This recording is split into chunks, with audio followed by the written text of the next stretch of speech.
Buenas tardes. Welcome back to Mexico City for day numero dos here inside Torneo de Parque.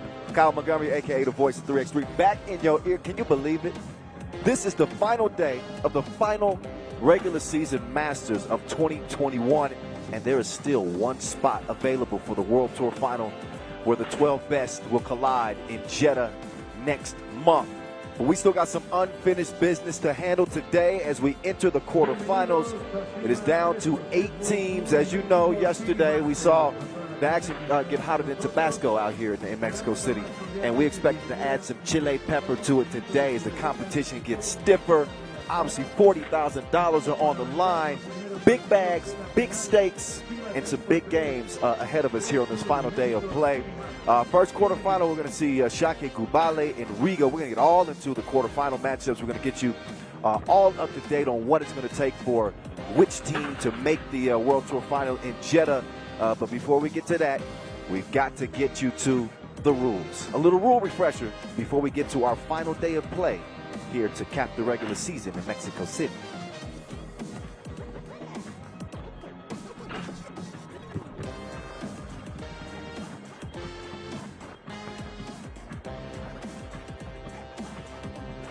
Welcome to the world of 3x3, baby. It's an exciting new brand of basketball. You got 2 teams of 3 players on the court, and you got 1 player sitting on the bench here with me. Playing on the half court with 1 rim. With the official 3x3 basketball made especially for the fast-paced outdoor game. The first team to 21 points is your winner, or the team with the most points after 10 minutes. You have just 12 seconds on the shot clock, and the clock is ticking, baby. Anything inside the arc is worth 1 point, while anything outside the arc is worth 2. Woo! That's how I do, baby. And once you score, the ball doesn't stop. Offense turns to defense just like that.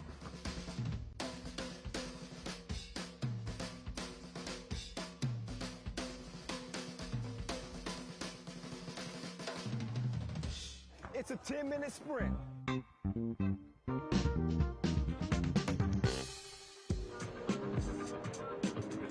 It is unique. It is 3x3. It's a whole different game. 12-second shot clocks, 10-minute sprint. You know the drill by now. It's played on the half court, no coaches. Anything inside the arc is worth 1. Anything outside the arc is worth 2. Gotta love this game. Gotta love what we saw yesterday, too, with all the teams playing this game. I thought really the last 6 games or so, the entire day was outstanding. We were getting with the qualifying draw, but specifically the last 5 or 6 games were absolutely unbelievable. Did have a couple of teams that kind of stood above the rest yesterday. Lausanne Sport, San Juan PCI group, they kind of stole the show. The only 2 undefeated teams coming out of group play, kind of a little bit of a shock considering that you got, Riga, you got a Shake Gubal, a Lehman teams. These are the highest seeds here in Mexico City. And yet, they did not come out of group play unscathed.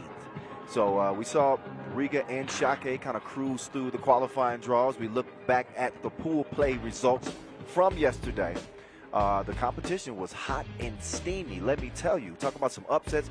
You look at that Ulaanbaatar shocker over Riga that I mentioned. How about Gagarin stealing one from Lehman as well in a 22-19 final. Shake Gubal shocked by San Juan. I don't know how big of a shock that was, considering that San Juan is a Masters winner. But you can go down the list. San Juan over Omaha. That was a crazy game, a crazy finish to that ended on the free throw strike. Kind of controversial, but yet still an outstanding game.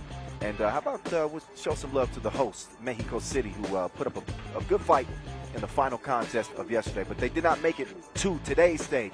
Here is the quarterfinal bracket. The 8 teams still standing. We're going to have a Baltic clash between the Lithuanians and the Latvians to start things off. with Riga and Shake Gubal. How about Lausanne and Gagarin? The Russians trying to make some noise. You got Jeddah still in the mix, and Lehman, and of course San Juan and Runa. Look for that one to be pretty competitive as well. Runa kind of came out of nowhere. They got some size on the interior. Man, they could make things difficult. Top scorers from day one.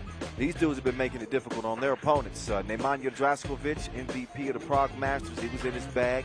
Dylan Travis, who won't be playing today, he was killing for Team Omaha. You will see Pavel the Assassin Aleksevich of Team Runa playing in the quarterfinals today. That's what I'm saying. Don't sleep on that team. And I think the player of the day might have been Christoph Varidel of Team Lausanne as they went 2-0. That dude was in straight kill mode. He was going bonkers out here. But don't forget about Las Manas and Miezes, the dynamic duo, 16 points apiece. We'll see them here in this first quarterfinal. But you'll notice that there are no Shake Gubal players on that top scoring list. That's because they have a very balanced effort. They share the wealth on that squad. We're going to see just how much they share in this contest against their neighbors to the north, I guess you could say, with Riga. So, you know, these two teams and two countries are obviously very friendly with each other. But when they step between the lines, it's all about serious business, believe me. So, yeah, Lithuania shares land borders with Latvia to the north. Little geographical lesson for you right there. If I could even get the word geographical out, I'm not off to a good start. Sure we are. It ain't about me. It's about the players. It's about the game. It's about the final day and locking down that final spot in the World Tour final as we'll get Riga reintroduced. Good to see Edgars Krumins back on his squad. Did you see him bang out yesterday? I'd say he's healthy. I don't think I saw Krumins dunk one time prior to his injury. He's good to go. He's joined by Agnes Chavars and the dynamic duo, Batman and Robin in human form. Carlos Las Manas and Norris Miezes, 16 points apiece for them to lead the way for the Latvians as they'll look to rebound after suffering a shocker, losing to Mongolia yesterday in group play. So that was the last time we saw them. Looked like they were going to cruise through an undefeated day after starting off in the qualifying draw, but that's not exactly how things played out, did it? How would things play out for Shake Gubal, who also started off in the qualifying draw yesterday? Had some extra, I guess, wear and tear, having to play those 2 additional games. Did not come out of group play unscathed either. They did start things off with a 22-15 win over Omaha in group play, but they lost in a thriller to a Tissot buzzer beater to San Juan. So these are two teams obviously very familiar with each other, players who are familiar with each other. There won't be much new. This is going to come down to execution. I look at the battle on the interior, the Baltic beast himself, Aurelius Pukalis. He is just a mountain of a man and really one of the most unstoppable forces in 3x3. They're going to have to double up their efforts to make sure they slow him down. And looking at you, Agnes Chavars and Edgars Krumins, and probably Las Manas, who might get caught in a switch on the big boy. But he's going to be something to handle. But Riga playing really well here of late. Coming off their first Masters win here in 2021 in Abu Dhabi. Carlos Las Manas has obviously been in his bag, top scorer throughout that tournament. So Batman has returned at 26 years old. He is co-centerpiece with Norris Miezes to this gold medal winning Latvian team. Obviously taking gold at the historic first ever Olympic Games that featured 3x3. And there's Mount Pukalis. There he is, the machine himself. 27 years old, standing 205. Aurelius Pukalis. He is the spoon that stirs the drink on this Shake team. But they got plenty of weaponry all around the perimeter as well, with Marius Ujupis, Sharunis Vingalis, and Paulus Balavicius. These are all capable shooters. They can create off the dribble in isolation. And of pretty decorated themselves. A couple of bronze medal winners at the Europe Cup 2019 in Uzi and Belavichus, and a couple of European silver medalists from this year's edition in Paris, of course, Bucalis and Bengalis. So Shake Gubale in the blue, Riga in the red as we get ready to start off this quarterfinal. Should tell you this, basically there are 3 candidates for the last ticket to the World Tour final: Gagarin, Runa, and Novi Sad. We're going to know once the quarterfinals are completely finished exactly who are going to be our 12 teams competing in Jeddah for the big prize at the end of the season. This was on and popping underway. Over to Riga after an empty possession for Shake. So the reigning World Tour champions trying to go back-to-back this year. We know they already got a spot locked down to be playing in Jeddah, but they want to get a bag out here and cap off the regular season in the right way as Agnes Chavars gets the crib to go on the inside. Bucalis setting the screen outside. It's going up. Probably should have put that up close to the rim. Belavichus missed an opportunity there to set up Bucalis for what would have been an easy score. Nonetheless, it'll get back over to Riga as they get back to work. Batman taking his time, patiently getting into his shot. It's just water. Riga lead 3-0. Bengalis step back, got some space, but he couldn't find his mark. Krumens. Oh man, he got away with it right there. That's what Bengalis is arguing. Double dribble. Missed that one. Big time. Bengalis is going to work. Pushing back. And a warning too. Yapping a little bit too much to our referee. So next time will be a technical. But a first foul on Riga is Uzi. Juventus. Now we see him. Now we don't. Quick move right past Batman. As Shake is on the board. Single elimination. Day 2. Show up or get shown out. There's Miezis showing out.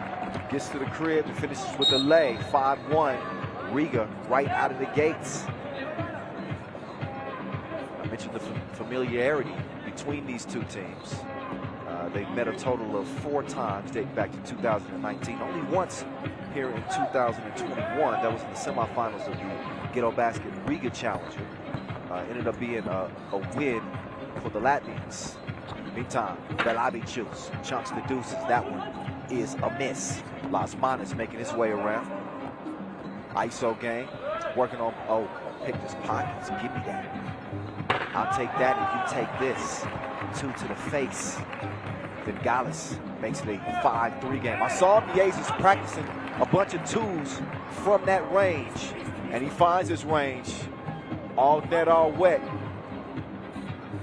Comfortable from that right wing. The deep end, 7-3 is where we stand as Riga out of the gates hot. Batman down to Robin. Robin trying to muscle up on Belavichus, and he's going to get fouled in the process of the shot. That is your league leader in key assists. No surprise to see him also lead the field in key assists from group play yesterday. Oh, and that one is going to fall through. So the 1 seed versus the 3 seed here in Mexico City. As Belavichus gets it to Uzi, he's got it off safety. 8-5 cash and offensive foul. That one caught on Chavars. He was trying to set the screen. And Krumens was like, come on, use your head. What are we doing? One thing I've noticed about Riga, they are really loose here in Mexico City. They obviously take the game very seriously, but they are quite comfortable. Talk to the hand. Chavars with the block. Krumens with the 2-piece, no biscuit. 10-5. Riga putting it on the Lithuanians. Oh, Las Manas step back. But these goals ain't loyal. Rolled out on it. So Ujupis starts some nice ball movement here that will get Bengalis a good look. But the machine, Bucalis, is able to put it up in the end. Krumens, quick draw McGraw. He's going to miss from deep and miss up close. Here's Uzi looking for some daylight. He puts one up, but he couldn't put it down. That foul's going to be called on Pucalis. Holding on the rebound attempt. Second on Shake, and we're already just past 3 minutes in. So that means a TV timeout. Good chance for me to take the opportunity to give some much deserved thanks to our sponsors, our ball and apparel sponsor, Wilson, our official timekeeper, Tissot, and our official supplier, Skelter Sports and Indio. So how about Riga right out of the gates here? I mean, you don't have to put them under a microscope to see their chemistry. It is evident. They've become one of the perennial powers in 3x3. I like your cut, G. Las Manos backdoor Lil Joe. 11-6 as Riga still lead this thing by 5. Belabicius swings it down, and a foul is called. Hack, number 4 on Riga. So they got 2 more to give. And both of these teams will be playing in Jeddah at the World Tour Final. Where they end up in the final World Tour standings will be determined. Nice drive and kick. Belabicius could not hit his mark, so scores stay where they at. He's got Las Manos in the corner. Krumans looks like he's going to take it himself. He's got 4 to shoot, creates some space, follows his own shot, but he cannot make the layup. Now he might be in some trouble because they're going to feed it right down to Pucalis. Pucalis, good luck with that. How you going to stop that? That's a mammoth mountain of a man. And Shake within 4. Vingalis is beat, so no choice but to foul. Only the 3rd on Shake. But it's been a good year for the Baltic states, you could say. Lithuanians taking the silver. Oh my goodness. He is in his groove.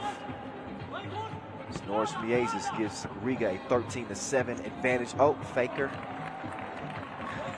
Nice ball fake from Pucalis, and we got a 5-point game still. Riga doing a good job keeping Shake at bay.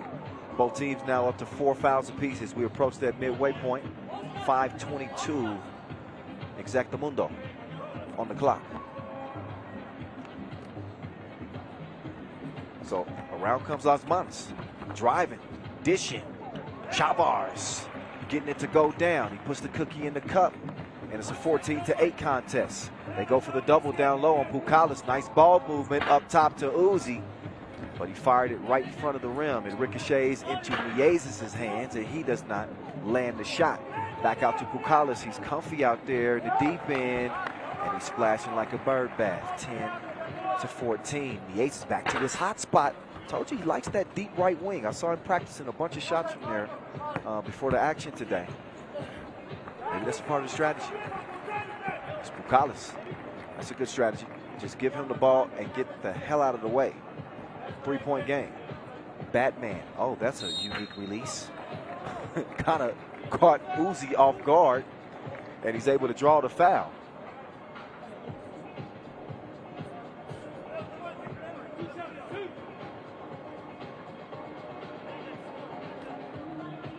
Up steps Las Manos, top 5 scorer, leading scorer on the World Tour this year, and fresh off an MVP campaign in Abu Dhabi. There's a reason why this Riga team has had the success that they've had. He's been right at the center of it. What a year it has been for him, leading his squad to a 20-7 record. To this point on the season, and now he's led them to a 16-11 lead in the game. Oh, Vingalis almost gave it up. Uzi, get off me. I need some space. He does not give him a taste from the right corner. So instead, it's Batman trying to feed it down to Krumans, and he's held up by Vingalis. That will be a 6th foul on Shake, so they got no more to give. As Miezis gets ready to go back to work, he's punched the clock, top of the key. Krumans working from the left wing. They got 5 seconds to shoot. Crewman's one dribble, step back, halfway down, but it does not count. Velavicius, double crossover. He's got the step, got to the rim. Nice recovery defense there from Crewman's to prevent the make. So Lasmanis, he steps right into his shot, but his stroke is broke. It goes out of bounds over the blue. Under 4 minutes to play in this one. 10-minute sprint to 21. Riga need 5 to put this one on ice. A lot of money at stake too here in the final Masters of the season. As with every other Masters, $40,000 will be awarded to our grand prize winner. 30,000 to second place, 20 G's to third, 12 to fourth, 8 to fifth. That's how it's going down. Tour points also at a premium, but not so much necessarily for either of these teams who are safe and secure. They've got tickets to Jeddah next month on December on the 17th and 18th for the World Tour Final. Here we go. There's P, B, and J. You can see where the J comes from. 16 to 13. Shake ain't going nowhere. Neither is Velavicius. But he doesn't give up ground. He does give up a foul. It's number 7. That means that Edgar Crewman is going to the stripe to shoot 2. Crew, as you know, injured his ankle in the Olympic Games. A heroic performance for him.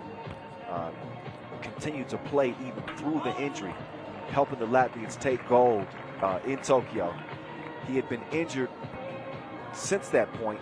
His first Masters participation was in Abu Dhabi, and his presence was felt. And he's feeling it from the free throw line as well. Makes it 18 to 13, and ooh-wee, the writing is on the wall. It's a 6-point lead, 3.5 to go.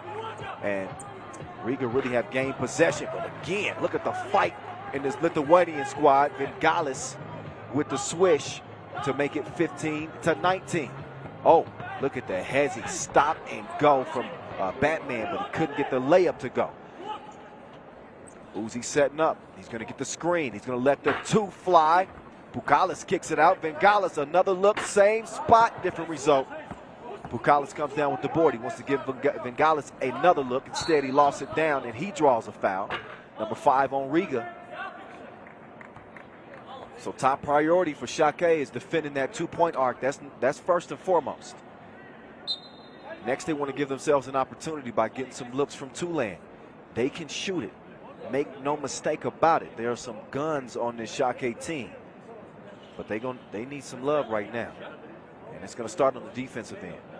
They can put together a couple of sound defensive possessions and give themselves a chance.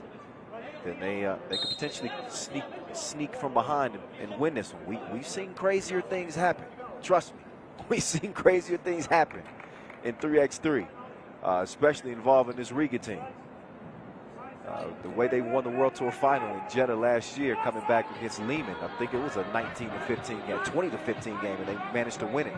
So that's just giving all you Shake Gubale fans a little bit of hope. We're going to see what they do with this possession right here. Vingalis defended well. That shot is well off target. So here comes Miezis. Oh, his crossover.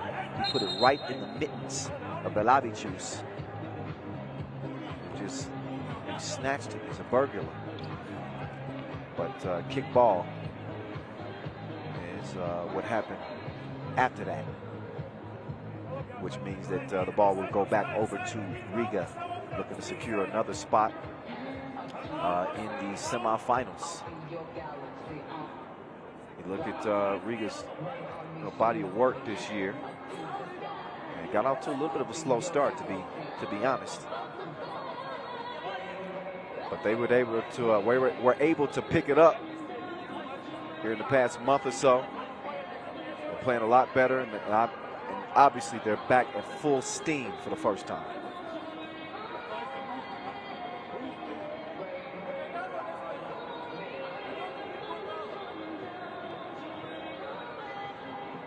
So they look good here so far in Mexico. They cruise to an undefeated.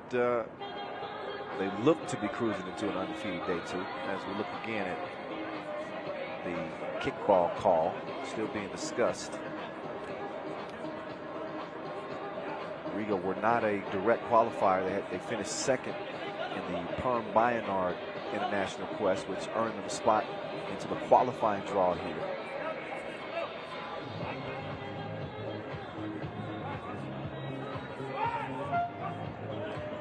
So they got the balance is back. Think about the Abu Dhabi final. All 4 players had 5 or more points. Pick your poison. However you want it, they can give it to you. Look again at the cross attempt. And wait. And you see Ref Najib saying, signal a kick ball, but I think he was also signaling that the Aces had not cleared the ball. Be interesting to see what the decision will be here. 19-15 game. Shake, the back's against the wall a bit.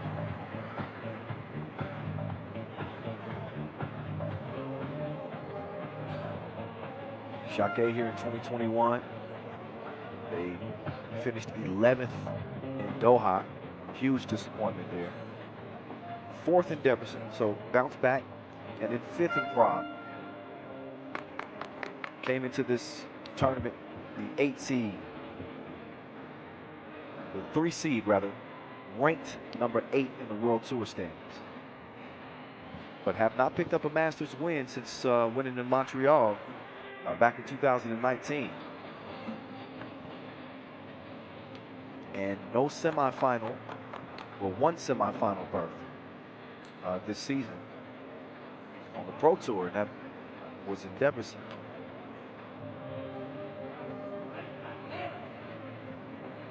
So they're taking some extended time on this, and I think that there's a lot to look at because obviously if the Aces didn't clear it and try to continue with the possession to begin with,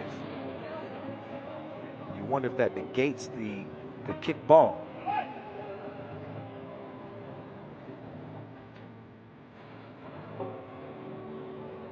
So it looks like the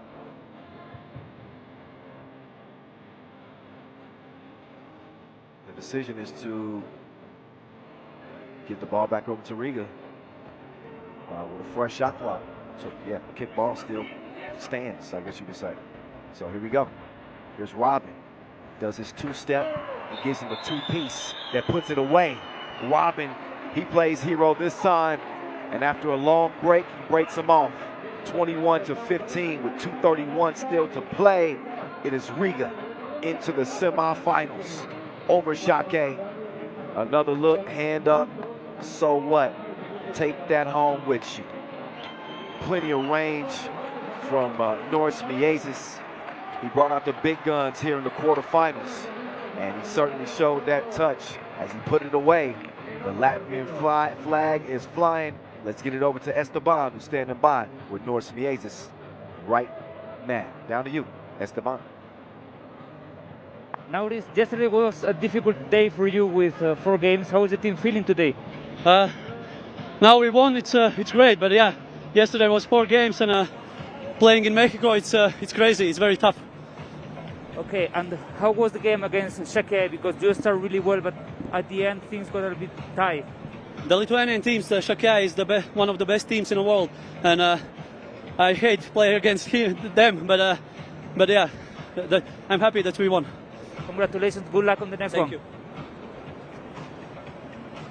Yep. I got trapped with the cables. Nothing but love with their neighbors, the Lithuanians, but somebody had to win. And he's right. That is a tough team. And credit Riga. He's right. They played 4 games yesterday. Not only playing those couple of extra games in the qualifying draw, we are playing in Mexico City. So we're 2,200 plus meters above sea level. The air is thinner up here, and it is definitely had an effect on some players in terms of their conditioning. But no effects on Riga out here in this one. They look fresh, they look focused, and they came out on fire. 5-point lead for them right out of the gates.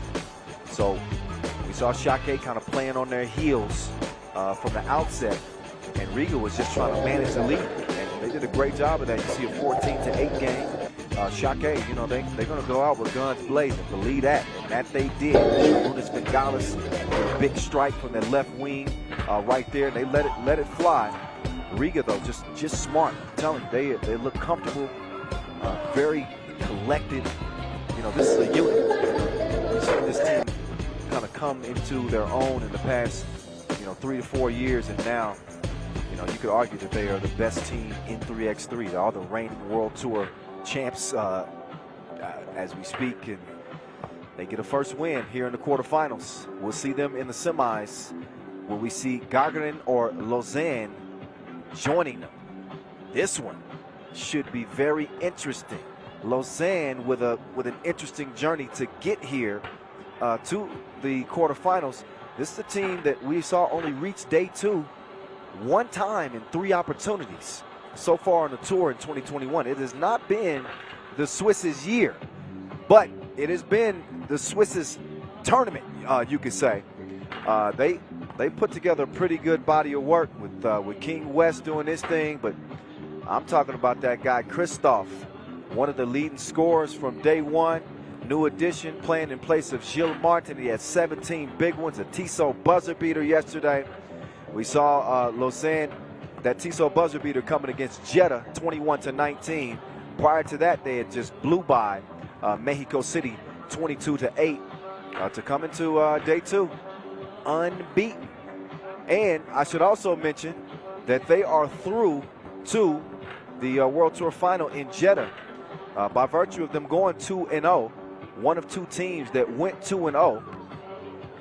They have secured at least a top 6 spot here in Mexico City, which also means that they have leapfrogged Novi Sad. Now, where they end up standing, because they technically Lausanne could be jumped by 1 team here in Mexico City, but they still won't miss out on the spot. So, again, since the first tiebreaker for teams losing in the quarterfinals is winning percentage, it means that they will rank 6th. Worst case scenario. That's worst case scenario. 6th place means 45 points. It means they pass Novi Sad on the season standings. So we'll see if they can keep the good times rolling. Goal number 1 is accomplished. They will be playing again in Jeddah. Now for Gagarin, things are very interesting for this Russian team, because there's a lot of squads keeping an eye on them, including Novi Sad, because their fate will rest in the hands of the outcome of this game. A very dangerous Gagarin team, by the way. They are one of the 3 candidates for that last spot. So if the Russians win here, they go to Jeddah. If they lose but still finish in the top 6, they will also still make it. So this is a critical game.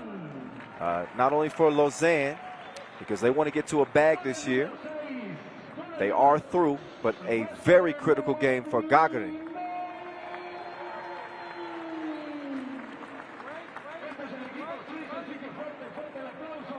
Runa keeping an eye on this one as well. Runa, the other Russian team that will be competing here in the quarterfinals. They need to win their last 3 games here in Mexico, get the title, and they hope that Gagarin don't make the top 6. So there's a lot of things at play here.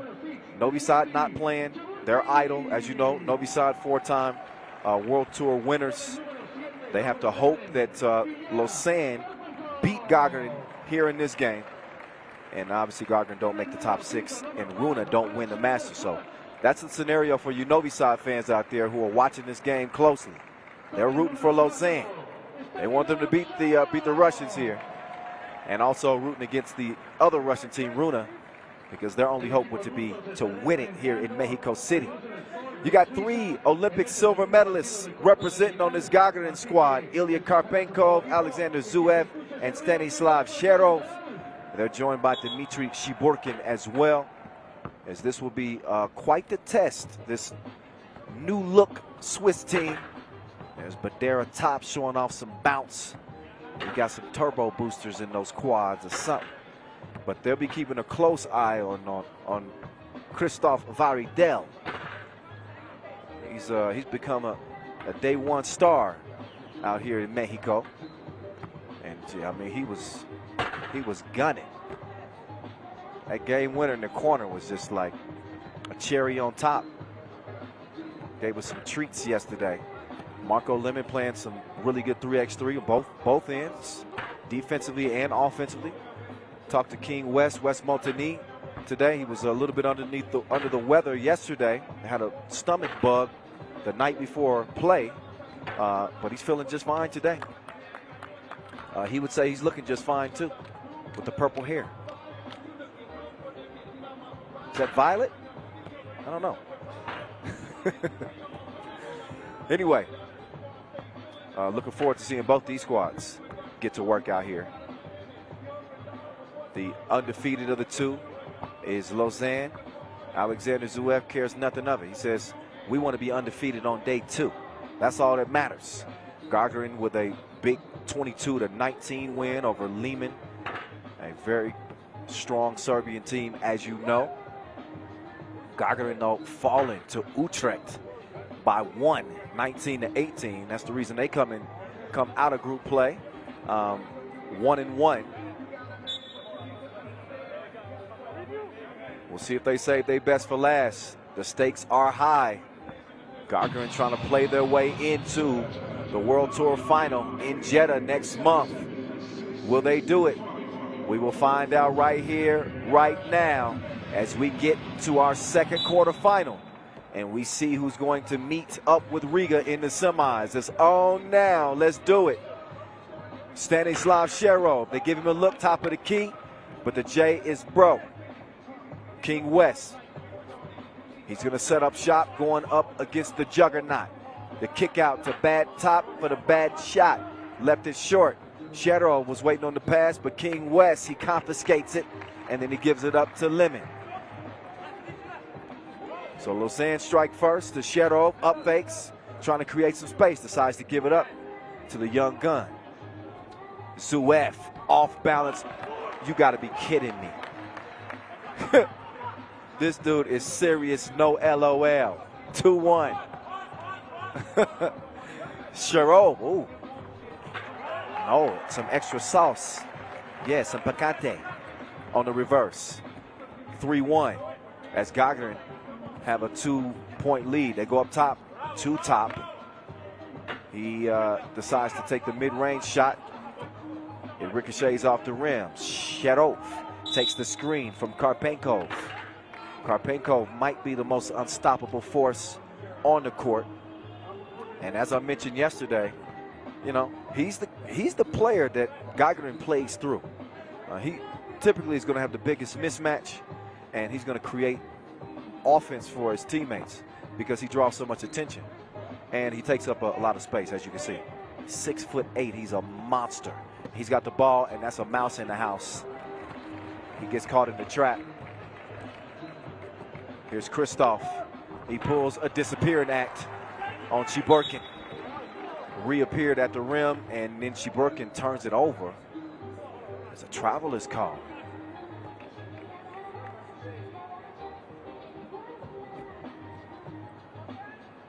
So Lausanne going back to work. Here's the juice man setting up top for the easy lay. 1-point game. Sherov, nobody's home. And here's Christoph. He'll swing it over.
Every time we touch down in this city, it's we see something special. Been playing 3x3 here since 2012, I believe. Long-standing relationship with Mexico. Who's gonna remain standing at the end of this contest? We about to find out. We got 6:45 and count. King West, bully ball.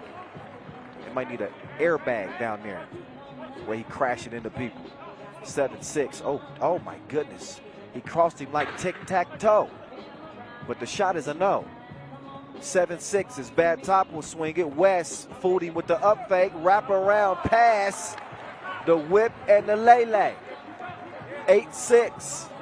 Lausanne looking good.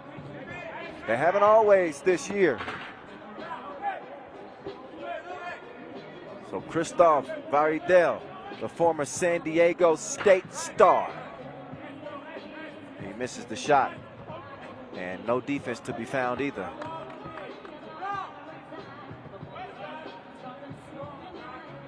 Oh, bad top. He almost crossed himself. He's going to set the screen. Christoph lets it go, but he does not have the stroke. Up fake. Clear some space. Stanislav. All net, all wet. 8-8. Christoph. Ooh, he hits the deck hard. Couldn't finish the crib. Stanislav trying to go back to back, but this ain't no Drake track. 8-8 it stays.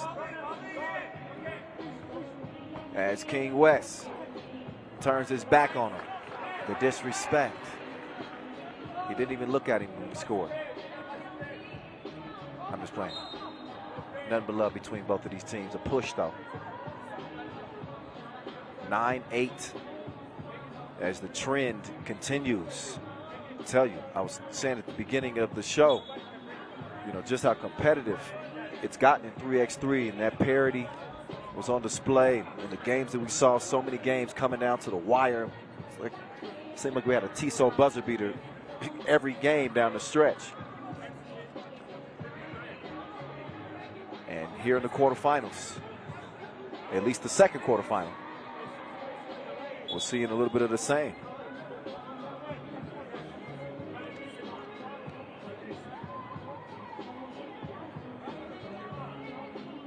Hey, if you're not following us on social media yet, we kindly ask that you show us some love. Official account at FIBA 3x3. Y'all know the drill. Use the hashtag 3x3WT. Shiborkin, he makes the move. They got Karpenkov. And Christoph, he needs to send a smoke signal in the air. SOS, please. Someone help me. Look, bigs can't even guard Karpenkov. Christoph, it's no hope. Oh, nice defense from Lemon. He left him sour. Foul on the loose ball. Under 5 to play. 5 fouls on Lausanne. Gargannon just picked up their 4th.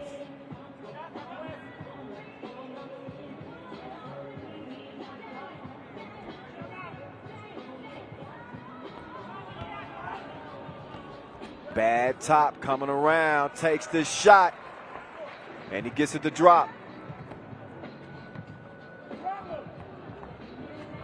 Strong drive, Karpenko is there to clean it up.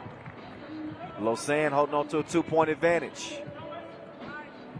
And the Juice Man going back to work, but the floater is a miss. Chereau comes around, a lot of contact on the screen being set.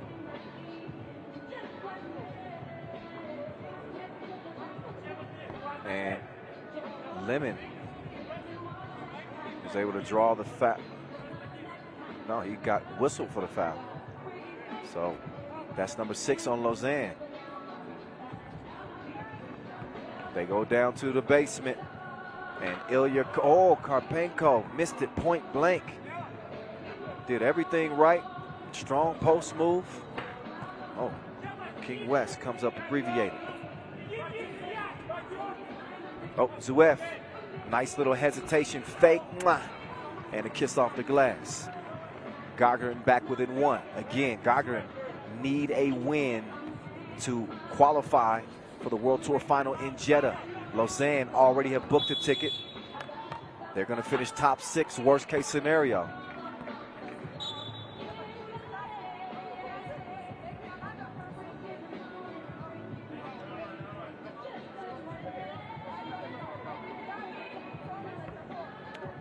Novi side's berth in the World Tour final very much in jeopardy. We already know that we won't see a Slovenian team in the World Tour final. No Piran. Is those teams that were idle just have to sit back and await their fate. Shout out to Graz, team out of Austria. They are safe. They have secured a spot. They came into this final Masters with 3 spots still available of the 12. And now just 1 remains. Is Gagarin going to take it? We got 3:35 to find out. Sherov off in the deep end. No. Karpenkov, another layup missed. Big fella's got to find that touch on the interior. He's moving his feet here against Badera top. And yeah, he was a little bit discombobulated on the drive. And he gets called for the travel. So ball back over to Gagarin. 2 Olympians on the floor. On the Russian team, Sherov finishes. You know, he can play above the rim. He had a couple of bangs yesterday. And he's able to score over the king. There's Wes, unable to knock it down from the left wing. They loop it over to Shiborkin. They got 7 to shoot as Zuev will come around. He's got a mismatch. Oh, King West dodged the bullet there. Here's Kristoff. They could use a wake-up call from him. The way he was shooting yesterday, he was a straight-up assassin. Oh my goodness, Sherov hit that one from Siberia. 13-11.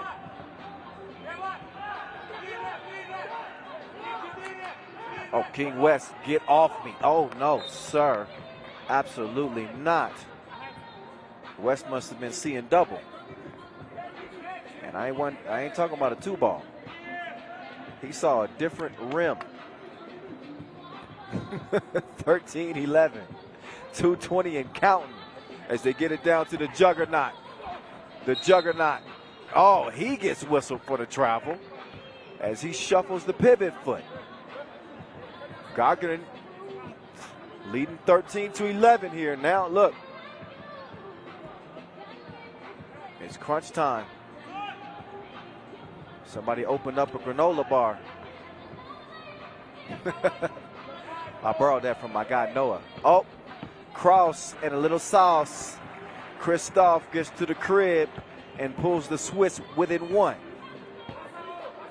Ball over to Zuev. Zuev, the young gun, pulling the trigger. And he's going to deliver on target like infrared. And Gagarin lead it by 3. Foul call. That on the Russians, a 5th for them. As you can see, yeah, Zuev said, hold up, you ain't going nowhere. Oh, West, quick move. Okay, drop step, taking it right at the Juggernaut. No fear. Great save from Shiborkin. He's going to get, oh, yeah, he's going to give Gagarin a new possession. That ball is stolen, though. And Top lets it go. 2 to the head. Lausanne back within 1. Oh, quick move from Shiborkin. Nice touch to finish on the opposite side of the rim. As Gagarin keep answering back.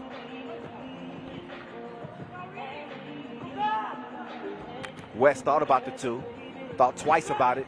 Instead, he's going to let Lemon take the double attempt. And it's a miss.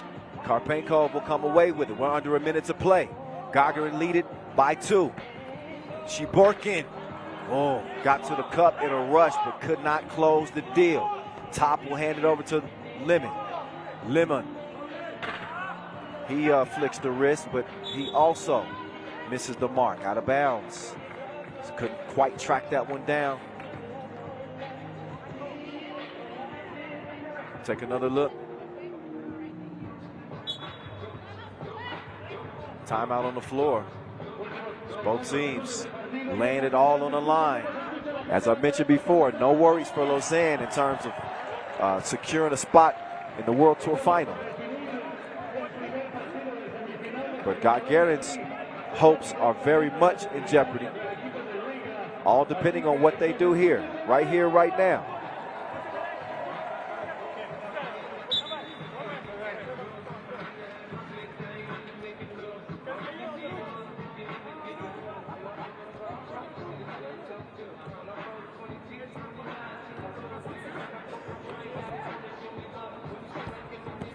Oh, quick move. Shiborkin taking advantage of some lackluster defense.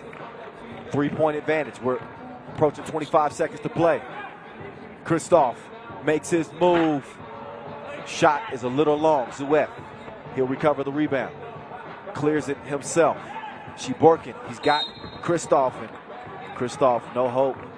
He just had to tackle that man.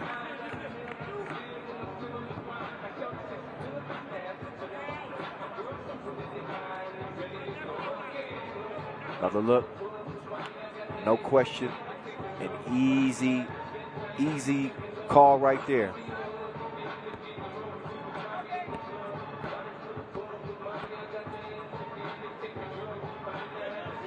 Oh, Shiborkin leaves the free throw short, but Gagarin is not in imminent danger here because they do have a 3-point advantage.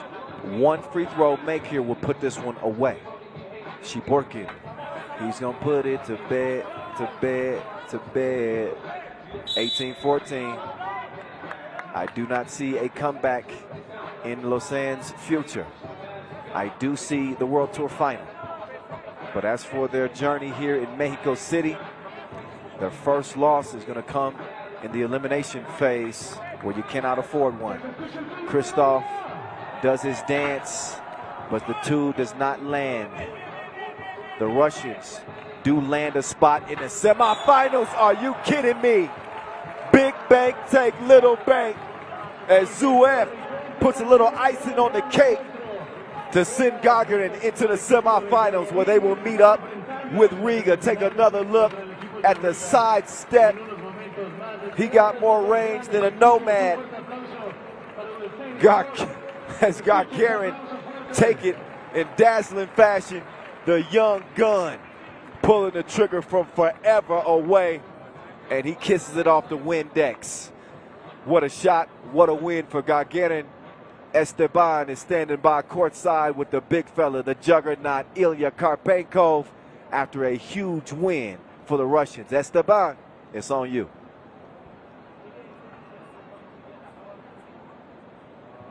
I'm feeling very well. That's so good. I don't know what to say. So we now must play here and try to win this Masters, and after we thinking about Jeddah. Congratulations, good luck on the next one. Thank you. So a huge win for Gagarin. They should be celebrating because that win is going to secure them a spot in the World Tour final in Jeddah next month. 20-14 ended up being the final tally in that one. As we look back at the highlights, that was a thriller. That was a hell of a game between these two teams.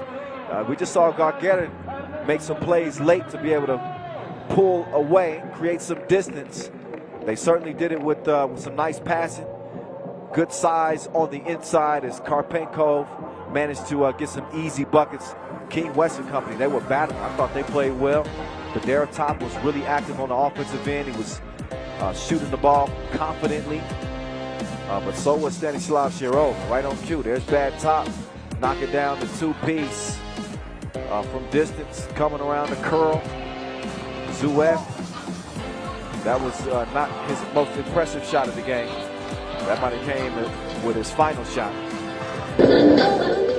And while it was a nice body of work for Lausanne, They're going to come up short. Christophe Varidel cooled off a little bit from day one, and the Russians were able to take advantage. So there's the last shot from the young gun Zuef, off balance, and he still had the right angle. 20-14, got Garin into the semi, up with Riga. All right, so we got a little bit of time, so we'll step aside and take a break, and we will break you off with some of the best dimes and best dunks in 3x3. Check it out before we get back to the action.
collector.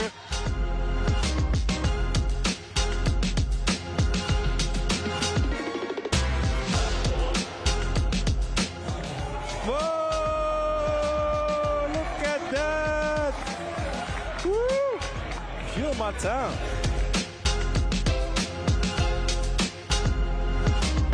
Stefan Stojacic makes Adin Kagic look like Bambi on ice. I think his ankles even shed tears after that one. Romeo against Igna. Oh, Romeo. Goodness. What a crossover.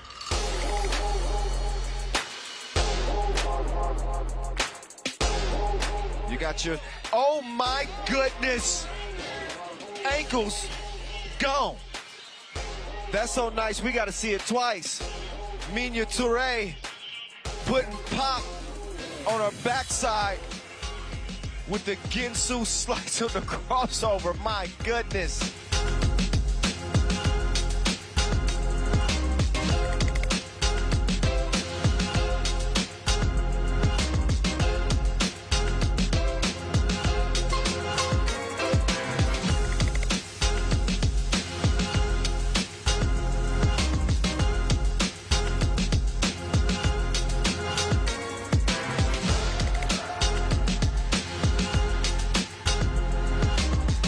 He's a professional crossover artist. Jonathan Garcia, I feel bad for you, my friend. Oh my goodness.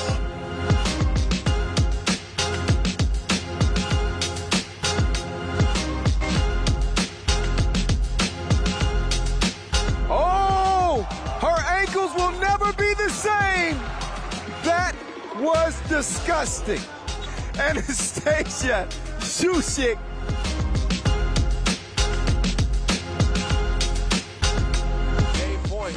Oh, he brings out the sham. Oh, you can't do that. You cannot do that to another grown man.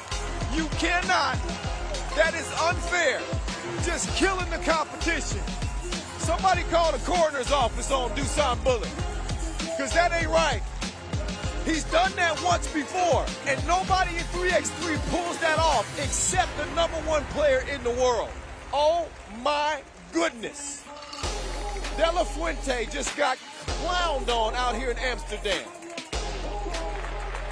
How was that?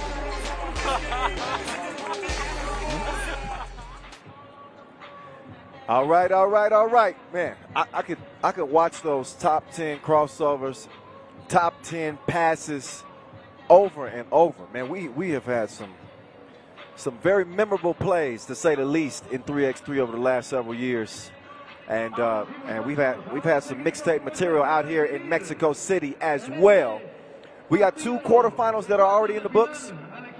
So we got 1 semifinal that is set. That'll be Riga and Gagarin. Gagarin also securing a spot in the World Tour final. Now as we move to the other side of the quarterfinal bracket, we will see Lehman and Jeddah link up for the 3rd time here in 2021. Lehman have a 5-2 head-to-head advantage over Jeddah, dating back to 2019.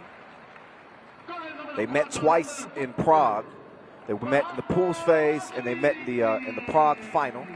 Obviously, Prague was taken by Jeddah in front of the Prague Castle, so that was the last memory that this Lehman team has of Jeddah. And that's when they came up short. Runners-up was the Serbian team. We're going to see who's next up into the quarterfinals. See if Jeddah can duplicate those efforts with a different team, a different player in Rod Barnawi. But they just bring back Ovidijs Veranauskas, of course, MVP of that Prague Masters, Nemanja Draskovic, who's coming out after, of course, Kevin Kor, the first French player ever to win a World Tour Masters.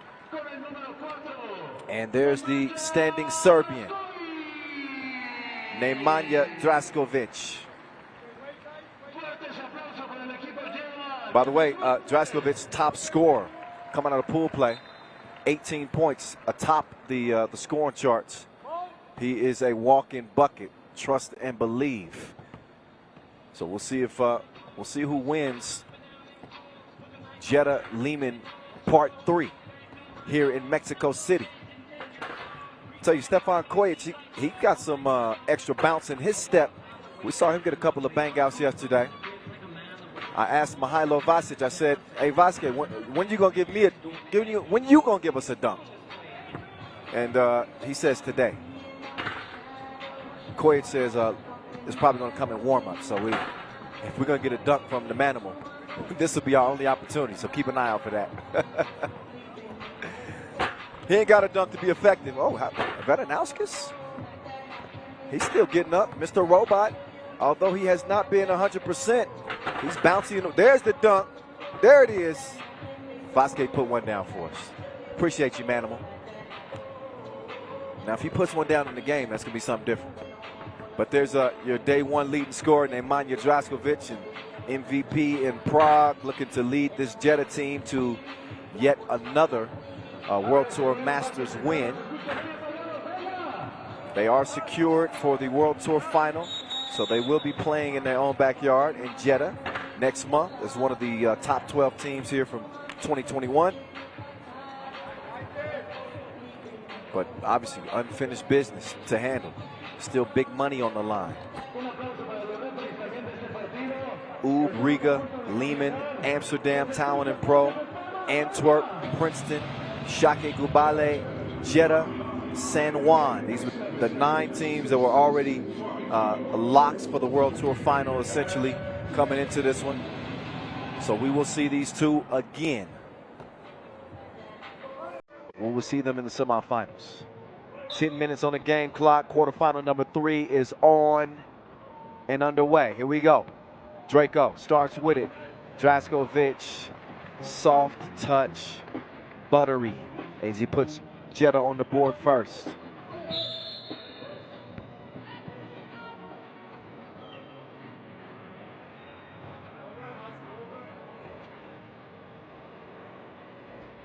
Kojic has it poked away. Vetanauskas pestering Kojic at the top of the key. SK Auto, turned him around on the spin move. Finished at the with the lay. 1-1. Core. Risky pass. Barnawi trying to create some space, but he's whistling for the travel, as he was a little bit out of sorts on the possession.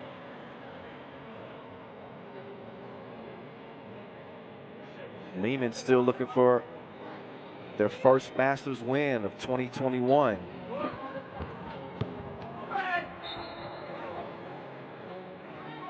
This Lehman team split their group play action.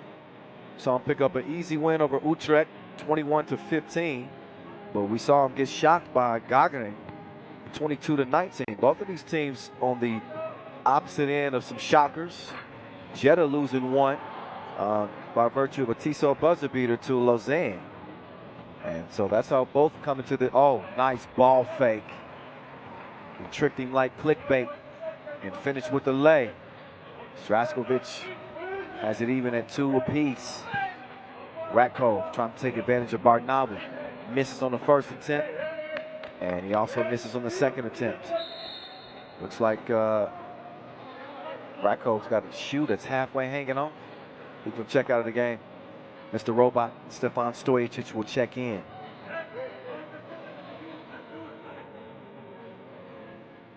Three core members on this Lehman team.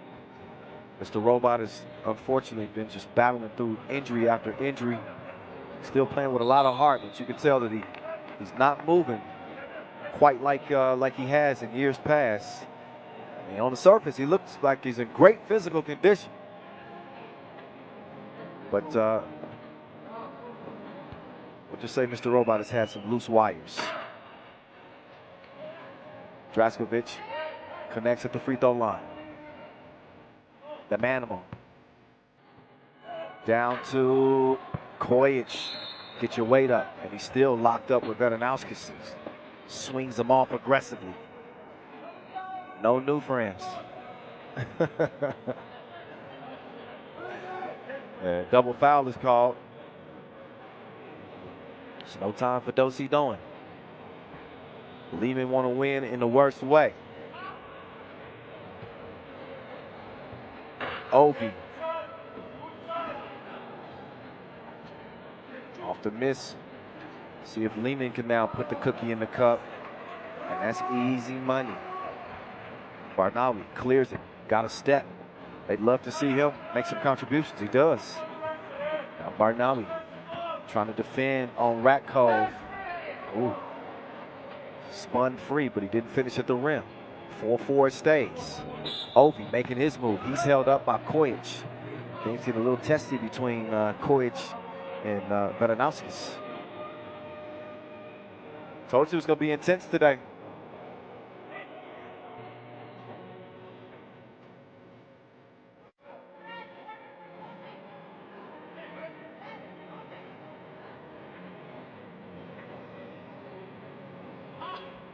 Drasko. Oh no, he didn't. He had him sliding like he hit a puddle of grease. Oh, he had him sliding like Mario Kart.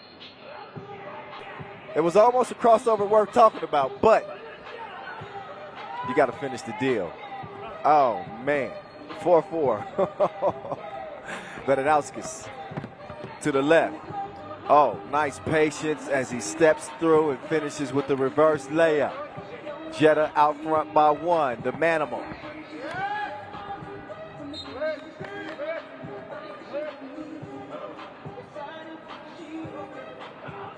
So 4 seconds will remain on, oh no, kickball. So fresh 12. Fresh 12 for Lehman.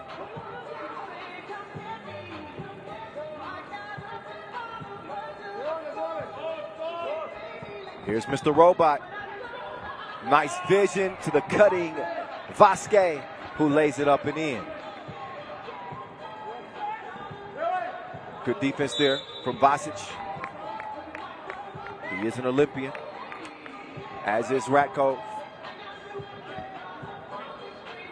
Kojic would have probably had a decent chance of making that Olympic team as well, but he was injured. Nonetheless, 2 Olympians on the floor for the Serbians. There's a Serbian shooting for Jeddah. He misses. The Frenchman recovers and gets it over to the Lithuanian. They are a melting pot of hoopers. 5-5 it stays. Baranowskis a shot. Well off target. Good defense on the inside by Lehman.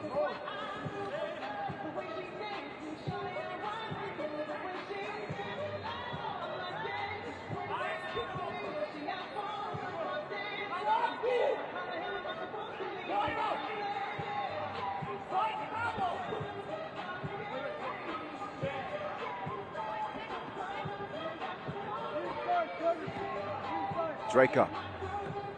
He'll give it up to Core. He's going to get some space. Draco got a step, but they took too much time. Just had a little mental lapse right there. And he says, my bad.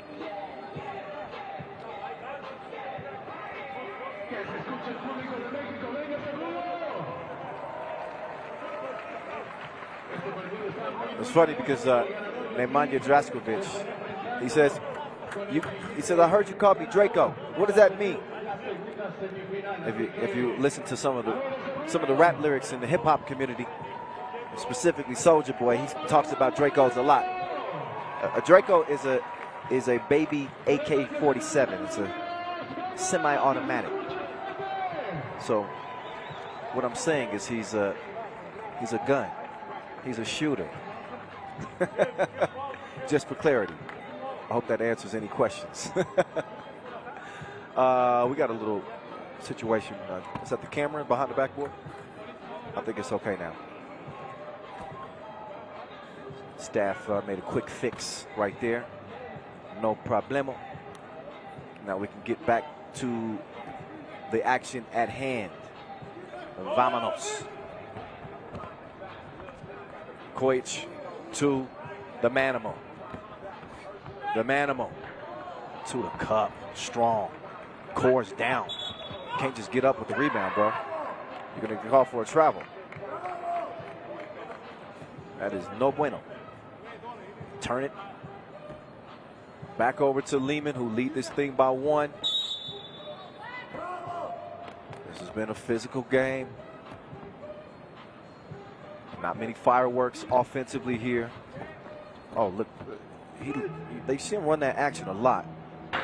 And a lot of players get fooled, but they may be picking up on that Vasquez shoulder fake. In any case, off the miss, it's Ovi going to work, put him on suspension. 6-6 game. Oh, yeah, took him to spin class on the right block. And a foul called that will send Vasquez to the line.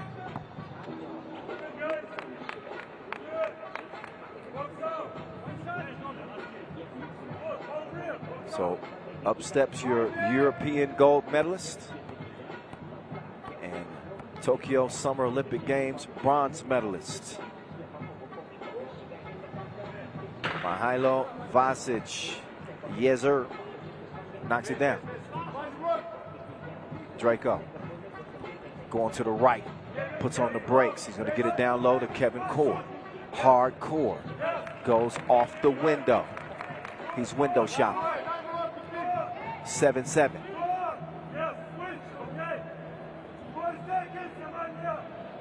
Oh no. Mr. Robot. Tough shot right there.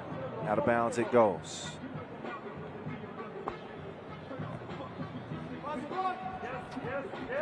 Draskovic going back to that crossover. He is shifty. Draskovic could not land it. Kojic, same result. Draskovic hits the deck. He's down. Was it by his own account or did he get some help?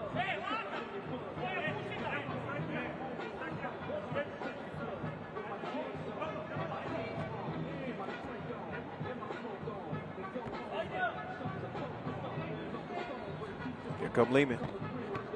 Oh, nice skip pass. Threaded the needle to the cutting Kojic. That's a thing of beauty right there. 8-7 as Lehman reassumed the lead. Core trying to establish position on Ratkov, and Ratkov is called for the foul.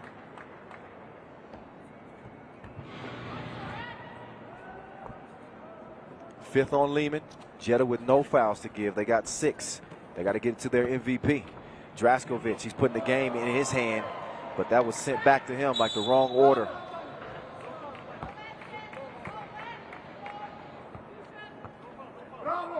Take another look, tries to put it up on the manimal, and he says, you take that back.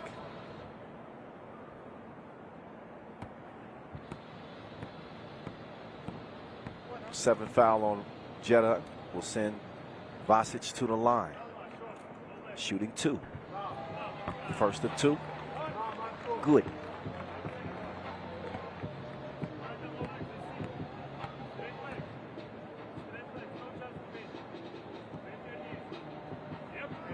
Second free throw. Rattles out. 2-point game. Midway point exactly. Kojic using those long arms. And he's going to reject Ovi. Those two continue to have a nice little one-on-one rivalry going on. Good patience there from Kojic as he sends Ovi packing. Ratkov taking a risk, trying to steal that entry pass. He's going to knock it out of bounds, and that'll leave Jeddah here with 4 seconds to shoot. Here's Ovi. He makes his move. Goes west to east and gave him a taste for mid-range. Now Kojic trying to give him something right back. He's going down to the post office, and he is delivered. 10-8. Back down to the block. This time it's Kevin Core. Oh, elevate, get some extra hang time in the thin air here in Mexico. Keeps it at 1-point difference. Kojic, off-balance shot, short-armed it. Quick clear, whips it down to Ovi, and an easy score. But you'll see that Lehman wants to challenge that. They don't feel like Core had that cleared. Could be a good challenge. And if they're proven right on the challenge, then they'll be able to retain. So a lot of times you really want to save those challenges for late game situations, especially if it's a tight game. But unless you're pretty sure, and it looked like Vasic had a really good angle, so he immediately stood up and signaled for a challenge. So our officials will get a look at it, and they'll be able to determine whether or not it should count. And it was not a good challenge because they wipe it away. It was clear. That buck is good.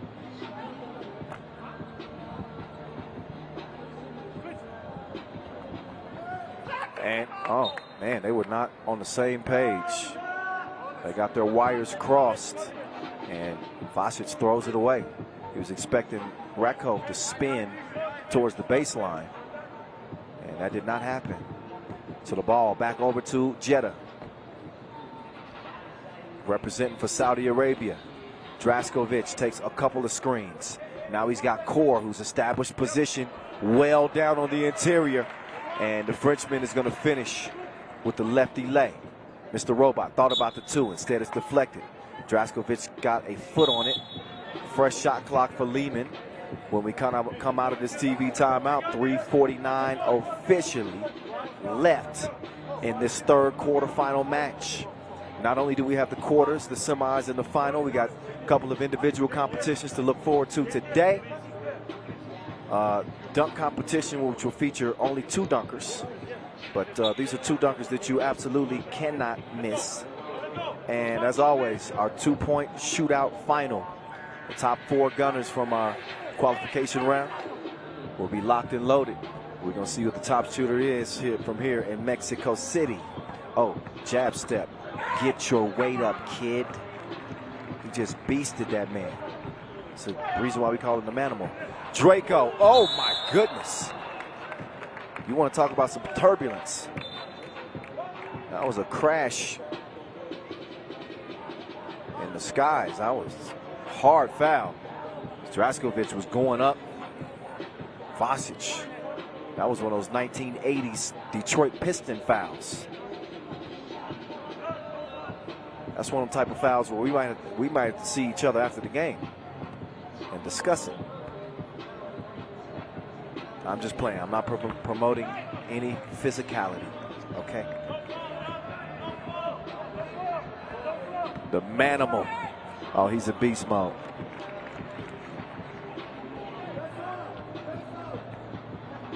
Oh, Vedanowskis gives it up.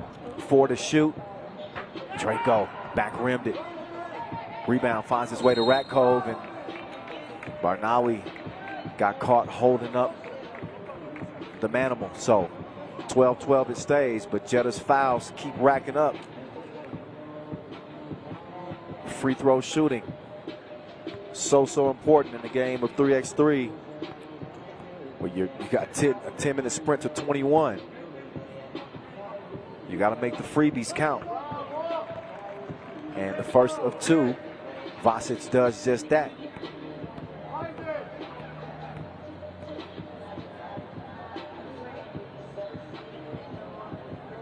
And oh, second. So he splits a pair again. Core with the quick clear. And oh man, Vedanowskis. What a finish. That was a 10 on the degree of difficulty scale. Smaller player elevates, shows the touch, and we got a 13-13 game as a result.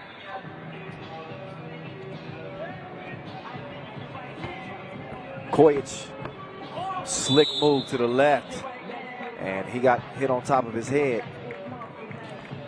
Core's arguing that he took an elbow.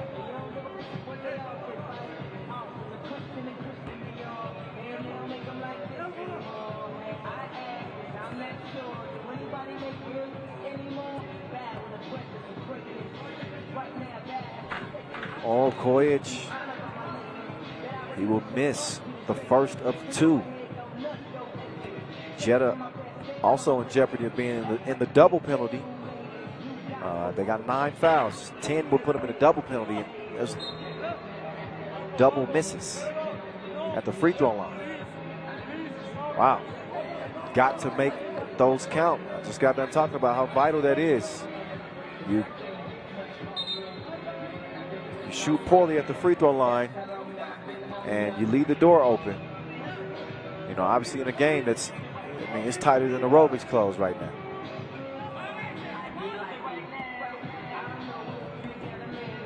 Vedanauskis pulls the trigger. H2O. He came through dripping. 15-13. Jeddah.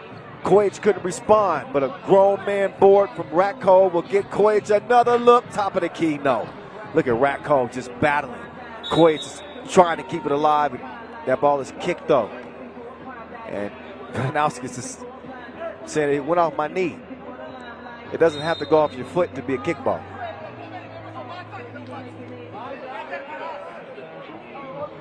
So 15-13. And look, would you expect anything different? Would you expect anything different on the final day of play for the regular season? Absolutely not. Players are leaving it all on the court between the lines here inside Torreo de Parque. Picturesque setting, beautiful mall, outstanding atmosphere, and of course, the best 3x3 players in the world putting on a show. Mr. Robot, what's he going to show us right now? Nice entry pass, but Vasic could not finish the layup. Draskovic to Core.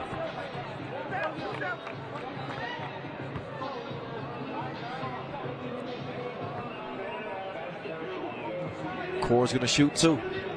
7th foul on Lehman. So Jeddah can add to this lead. Lehman, who is in a drought in terms of Masters wins here in 2021.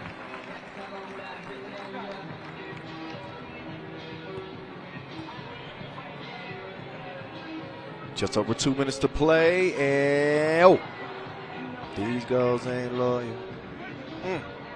Hate those. Nonetheless, 16-13. Vedanauskis has it poked away.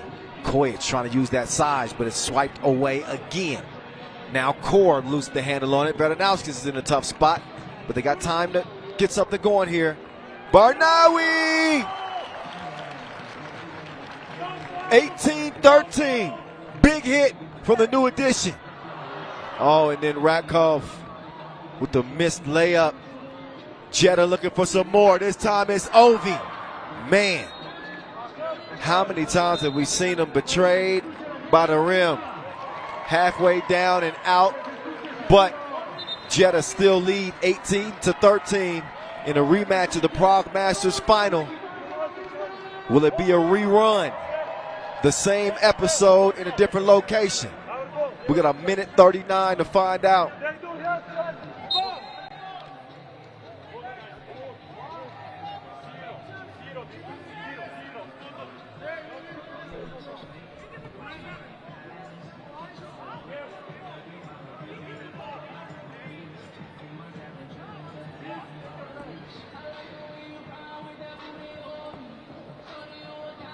Draskovic, that's a tough shot.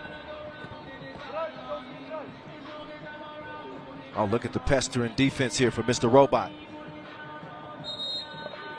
Oh, 3 in the key. Too much dribbling. Love the effort on the part of Stojicic. Dealing with a trickster with that ball. Draskovic can really give you the business.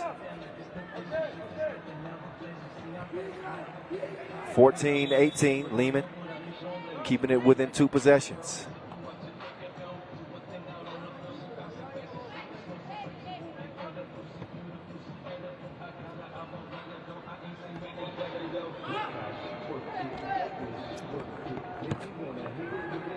Oh, 19-14 now, big hit. Jeddah can smell it. Rakov will track down the board. He'll let it fly. And missed it bad to the left. We're under a minute to play. Jeddah need a 2 to put it on ice. They're going to get it in Ovi's hands. Kojic, they need this one in the worst way.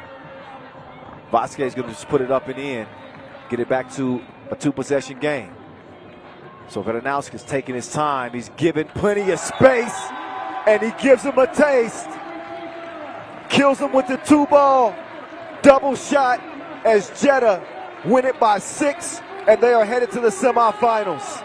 Lehman, winless on the World Tour regular season in 2021, but we will see them in the World Tour final in Jeddah next month.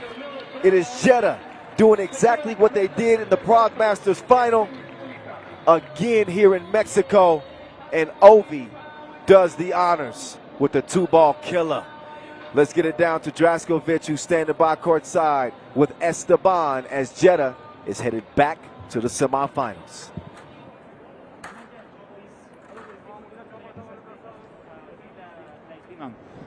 Yeah, but you know, they're for many years behind the best team in the world, so it's always hard to play against them. They play really physically strong, and they are smart. They know to read every situation. So, but we play a lot of times against them, so I think they are a good matchup for our team. Congratulations, good luck on the next round. Thank you so much. Thank you so much. See you after semifinals. Did you hear that? I like that. Draskovic making a claim right there. He said, see you after the semifinals. So, all right, now he's got to back it up. We're going to see who they play in the semifinals. But let's see how they just played against this Lehman team. Perennial power in 3x3. Just 2021 has just not been their year in terms of it translating to Masters wins, as their journey's going to end in the quarterfinals. A hard-fought game, both teams. We saw some crisp passing on the part of both squads. Got physical, got testy at sometimes too, at some points during this game. So Vedanowskis and Kojic getting physical, having some words. Physical play on the interior with Kevin Core. Vasic doing what he does. The Manimal just always off the leash and out of control. Look at this shot made right here. Vedanowskis with the touch on the inside and also the outside as well. This dude is a hired gun. Green release from the left wing. Big strike from Barnawi as well that helped propel Jeddah to a quarterfinal win, which leaves us with just one quarterfinal remaining before we set the semis. And this one has the potential of another one of those contests to come down to the final possession. Two teams that are gritty, two teams that are tough, two teams that are physical, and San Juan and Runa.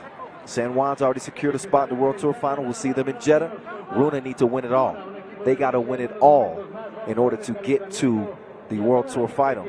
And this is a team that, look, they could potentially do it. This Runa team, I must admit, even I was sleeping on this Runa team. I look at their collection of talent, and I think they got what it takes if they can put it all together to beat potentially anybody they face in the field. Aleksevich is among the top scorers from day one's play. He had 18 points. Padin, the other guard that they possess on this Russian team, is a problem. Pianzin, big fella in the middle, stands 208. The enforcer, he's got the LeBron and the Kobe tattoo on his arm sleeve. So definitely one of the best tats in all of 3x3.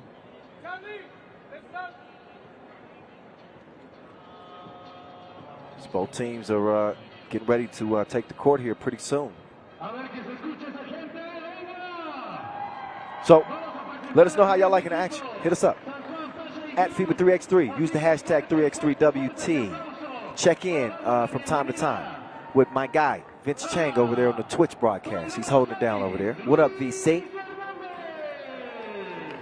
It's time to get to this one. It is San Juan, one of the two unbeatens coming out of a pool play yesterday. One of our 5 Masters winners here in 2021. That is Jorge Matos, who was responsible for a Tissot buzzer beater yesterday. And their Lausanne Masters MVP, the monster, El Motro, Angel Matias, TJ Fernandez, and of course, Luis Pelacoco Hernandez. Good to see him back. First 3x3 action since the 2019 World Cup qualifier. Got a chance to talk with him this morning. He's good people. And 3x3 legend, man. Pelicoco, he's done some things that he's still got highlights running. He hadn't played in a couple years. How about the win for San Juan? I mentioned that Tiso buzzer beater by Jorge Matos. 21-20 win over Shake Gubale in Pool C play. The other win for San Juan was a 21-20 win over Omaha in our second to last game of the day. That game came down to the wire. Another just thriller. But San Juan, they are battle tested. And from their post-game celebration after that Omaha win, you know what they got. They got the guts and the gall to take on anybody. And they don't fret. They don't worry. They're going to play you to the final horn. We'll take a look at this Runa squad out of Russia. Didn't start off well. They got blasted by 8 points by Riga to start off group play. But we saw them rebound in a big way over an Ulaanbaatar team that had just shocked Riga prior. And it looked like Ulaanbaatar was going to be a favorite in that contest. And they just completely fell flat. Credit Runa, who came out and flat out balled. And like I said, they got some ballers. That's the top dog right there for this Puerto Rican squad. Angel Matias. He's stronger than he looks. And he's quicker than he looks. You don't judge a book by its cover. There's Pavel, the assassin, Aleksevich. He's probably the most dynamic offensive option on this Russian team. Again, amongst the top scorers for day one's action, 18 points for him to lead the way for Runa. They have never met head-to-head on the pro circuit. So here they are meeting with some pretty high stakes, I would say. Matias, the top scorer for San Juan, by the way, with 15 big ones coming out of group play. TJ Fernandez right behind him with 12 points. He's put together a pretty good tournament as well.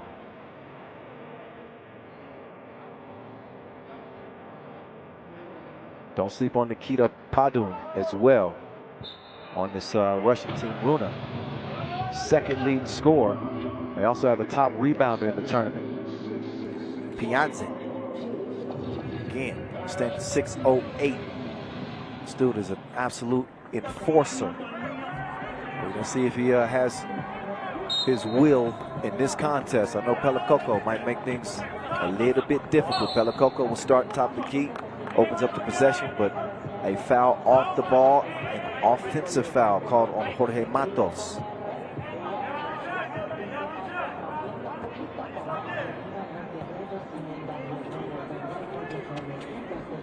Here comes Padun. Oh, a little bit too quick for his own good. He lost the cookie out of bounds.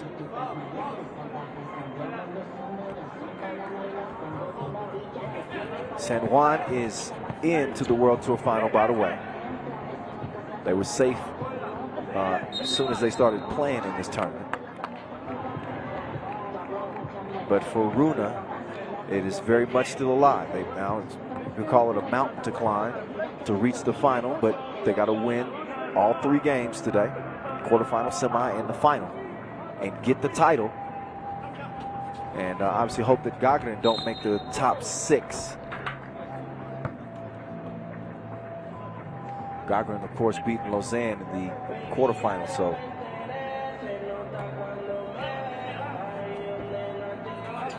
we'll see how the rest of the day plays out. Look at TJ Fernandez. He's so fast, he needs a seatbelt. Full speed ahead as he drops it off to Pelicoco. And San Juan are going to get on the board first. Long ball, missed far to the right. Here's Angel. He's on demon time. Nice pass. Sets up Pianzin. Oh, Pianzin didn't have the touch. Recovered and also missed yet again. So an empty trip there, despite being in position to score. Oh, Matias, no stroke that time. 2-0, San Juan.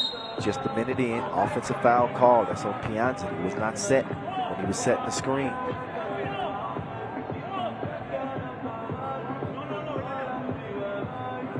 Take another look. Yep, he was moving. Here's Pelacoco. Quick step past Pianzin, and he makes it count. San Juan. They lead it 3-0. Oh, got his pockets picked. So a lot of stealing going on. Pianzin going up and getting down. Finishing with ferocity. It's the big Russian.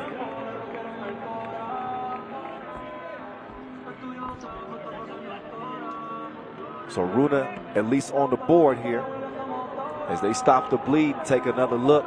The drop off and then the big smash. There's a big double dip from San Juan that will put them up 5-1. And Aleksevich, wild shot. This time he's going to swing it. Pada, good look. Not a good looking result. He's going to get another try. And the same result, different spot. Fernandez, quick pass down low to Matias. And El Montero is waking up. Oh, nice way to protect the ball, but didn't finish it at the rim. They'll swing it over. And, ooh, a monster just misses the two-stroke. Aleksevich will drive and kick. Kicks it over to Padden. These two are the carryovers from the Perm Bionard International Quest. They hooped in that tournament. Oh, the Puerto Ricans missing some easy ones.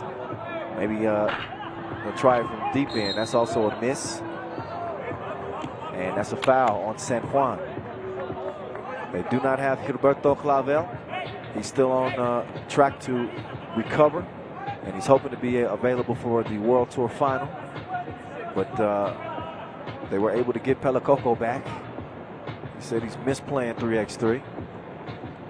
Now we've missed him. Swiper, no swiping. Remember that, Pelacoco? Of course. Oh, nice drive. Oh, no, he did not.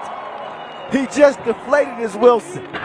He hit him with the gangster slap. 6-1 game, Pelacoco. And they lead a wide open shooter. They still don't capitalize. Ball is tipped. Pelacoco back with it. And here comes Matias. Matias on the move. Crazy shot. Man, I'm still coming down from that Pelacoco block. It's like he heard me talking about the swiper, no swiping. That's his most memorable block in his 3x3 career. He might have just topped it. Man, we got to run that back.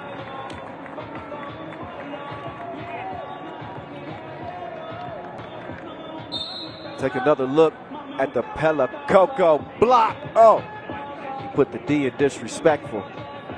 Oh, that is all ball. Oh, man. He threw that back like greatest hits. This is what he does. He's a defensive mastermind.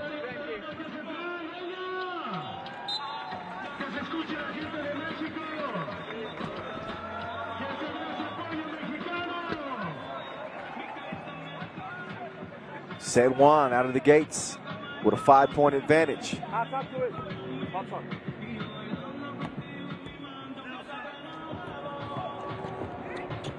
Here comes, oh, Fernandez got a good look. Fernandez got game too, quick.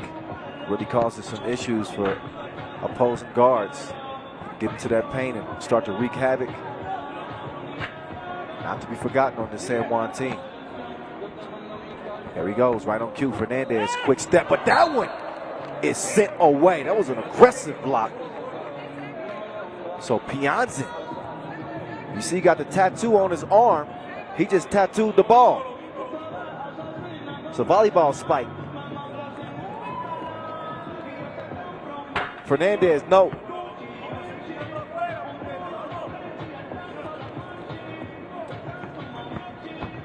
Oh, nice step from Aleksevich. Runa's second score.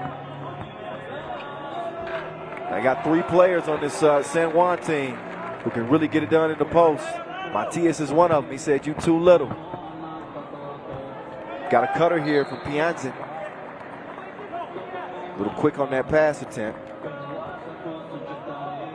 So the ball over to San Juan, as Jorge Matos will take over. Top of the key. He's out there with Pelacoco and Matias. Matos moves left.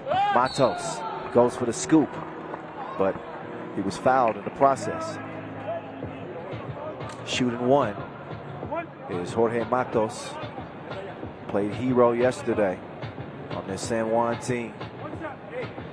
Matos is 29 years old, ranked number 3 out of Puerto Rico. He's played 17 World Tour games. Obviously was a part of that squad that got it done in Lausanne.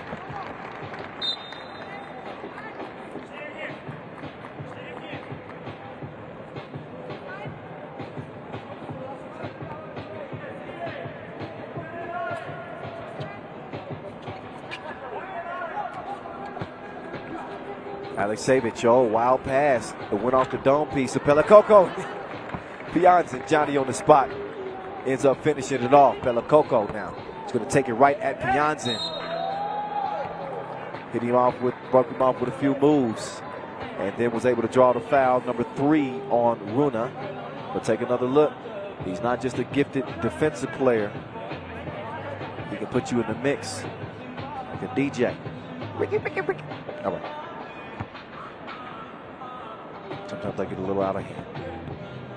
8-3. Back rim. Missed chance there. Fernandez up top to Pelacoco. Pinpoint pass as he sets the table for the big man. San Juan leading this thing by 6. They got Runa all dazed and confused. Lost in the abyss to start this game. The Russians got to find some offense and find it fast. Although you got teams like Novi Sad looking on, obviously hoping that Runa come up short. Again, we're updating the World Tour standings as the day goes on.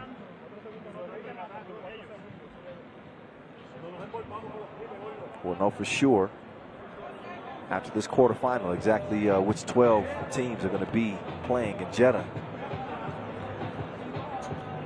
Long ball released. Brick. Potton gets it back. Soft touch on the lefty floater.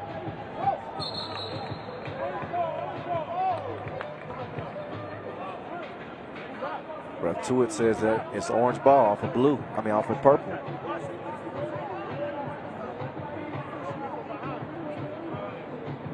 So Runa take over. Potton to Pianzin. Back to Potton. Potton. Contact on the 2 ball. He was behind the line, so he's going to get a couple of free throw attempts. Only a 5-point game here with 4:29 officially left in the contest. Matos didn't give him much of, Fernandez rather didn't give him much of an opportunity to come down after the shot, so you can't get underneath the shooters like that.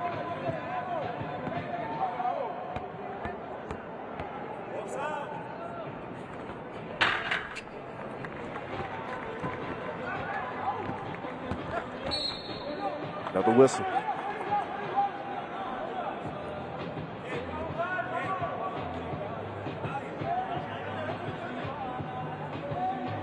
See Matos trying to get some space.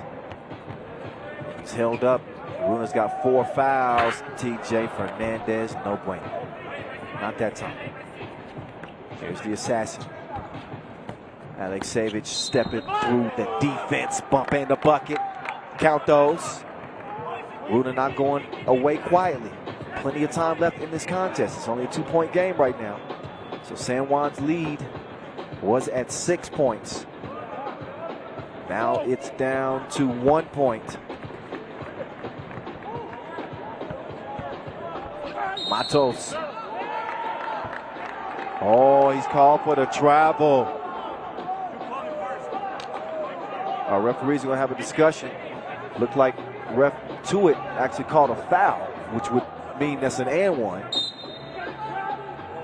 But it's going to be overruled. Travel is called. That's because that's what ref Yasmina saw. So that's the decision. No bucket. 9-8 it stays. Aleksevich keeping his eyes up. Nobody open. He decides to take the shot himself. He bricked it. Pelakoko, he didn't clear that. No. Pelakoko hadn't played 3x3 in a couple of years. He forgot the rules momentarily. It's not the free throw line. It is a 2-point line. You got to go beyond that. Welcome back. 9-8 game. Nice look at the attempt from Pelakoko. That wouldn't have mattered if he made it anyway. Nonetheless, we got some good defensive plays in this game. We saw the vicious block from Pelakoko. Pianzin sent one packing too. So both the bigs really making an imprint on this game. Runa doing a great job fighting back into this contest as they're trying to sneak past a World Tour winner here in 2021 in San Juan. A little bit of a different look on this team. So not the same team that won in Lausanne, but they do have carryovers and Matos and Matias.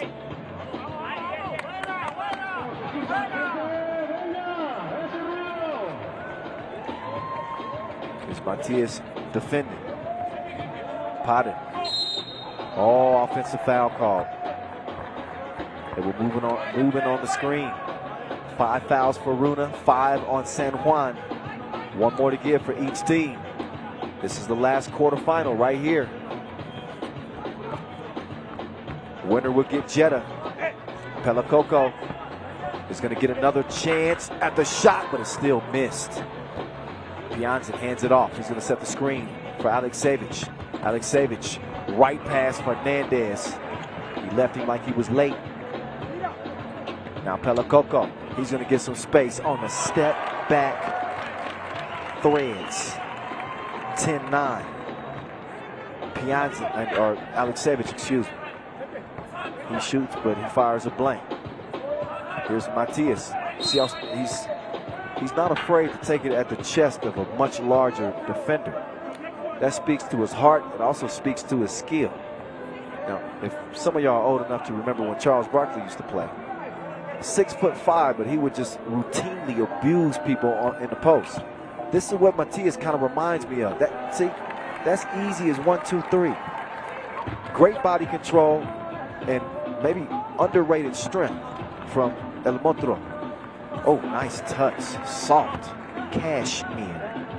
11-10. Pelakoko elevates. His jump hook is a no-go. He better stop arguing and get ready to play some defense. He got a monster in front of him. The enforcer is going to, he scooped past it over to the cutting Aleksevich, but he wasn't ready for it. And now Matias trying to get another bucket, but he comes up empty. Pelakoko is going to check out and get a rest. So San Juan will stay with Fernandez, Matos, and Matias.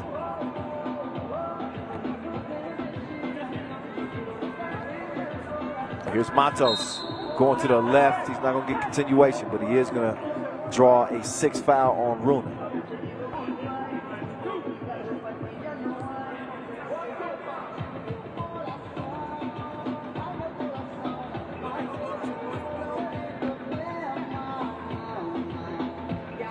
So Runa with Potted on the floor. Aleksevich and Peter Stepanians. Stepanians is providing the size out down there. And a missed free throw from Matos keeps the scores tied where they're at. Matos able to knock down the second of 2. It is a 2-point game. Aleksevich to Potted. That's his partner in crime. Bad pass attempt is batted away.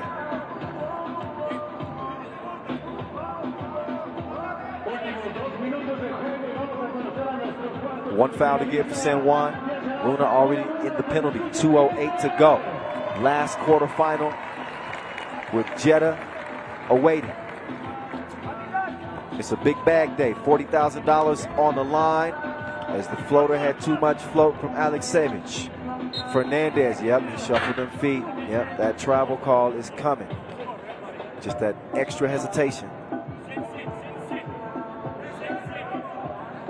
Get the ball back over to Runa. trying to become the second Russian squad to advance to the semifinals. Gagarin getting it done earlier, courtesy of Alexander Zouev. Nice slip to the bucket. Good vision from the big man. Oh my goodness. He is fast. Vamos. TJ Fernandez to the cup, lays it in. Padun tries to answer, but he misses the layup. Matos, high arc on the shot. It's a miss. Pelacoco said that's off orange, but I'm going to say he swiped that one out of bounds. Oh, they want to challenge. He wants to challenge that. Minute 32 left.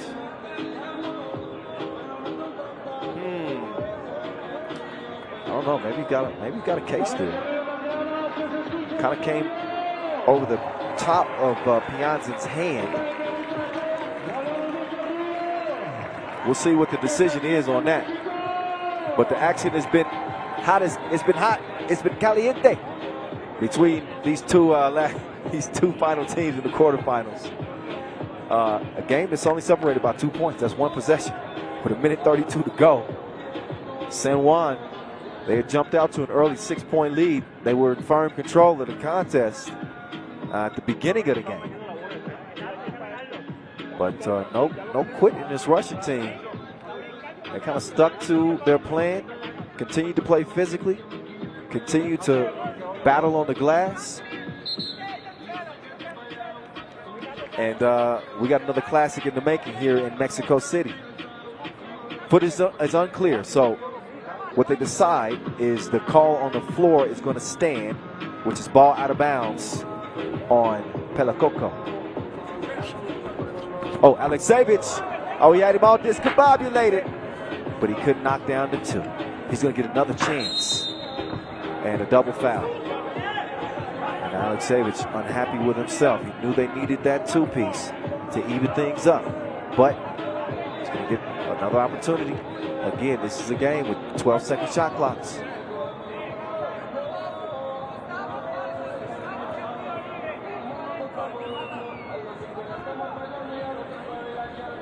So Pelacoco will open it up at the top of the key.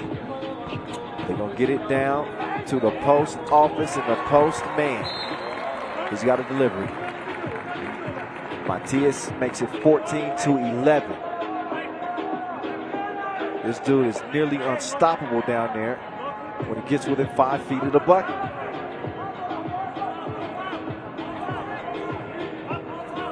Coming around is Potter. Dangerous on the move.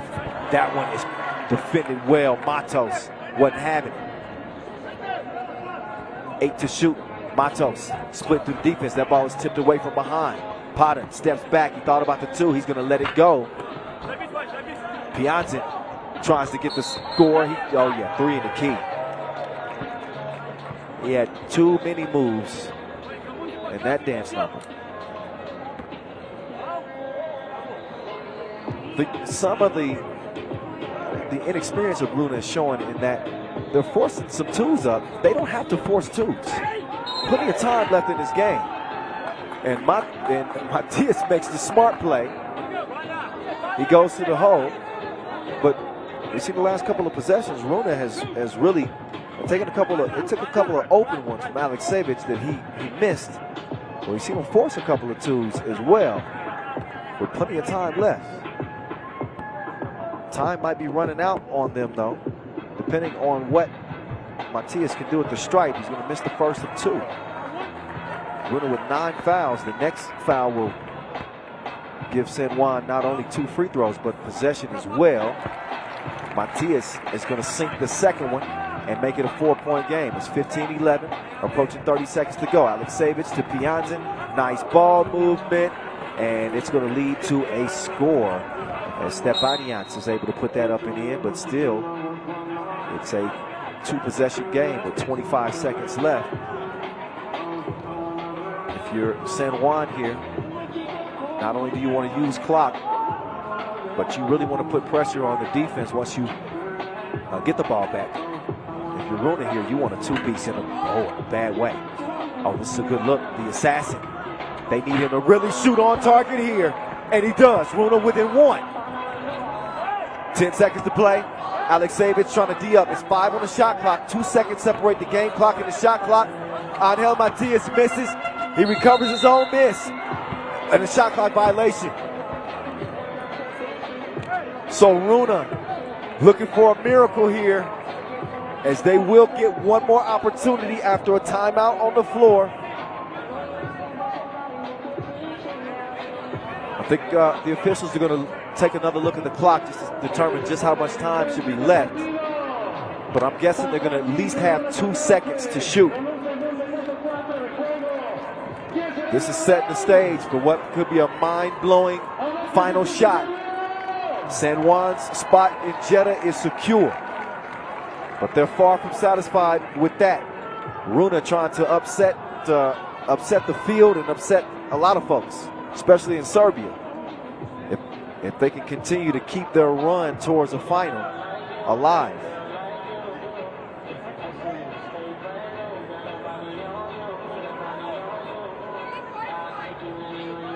So I think, yes, Ref Yasmina is signaling 3.5 seconds. They're going to have 3.5 seconds.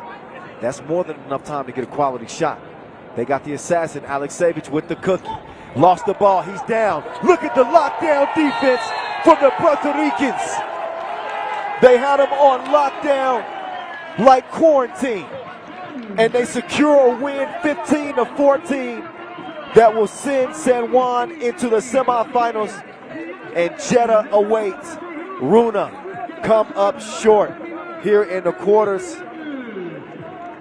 And I believe that is going to secure the 12 spots in the World Tour Final. We'll give you those officially here momentarily, but for now, let's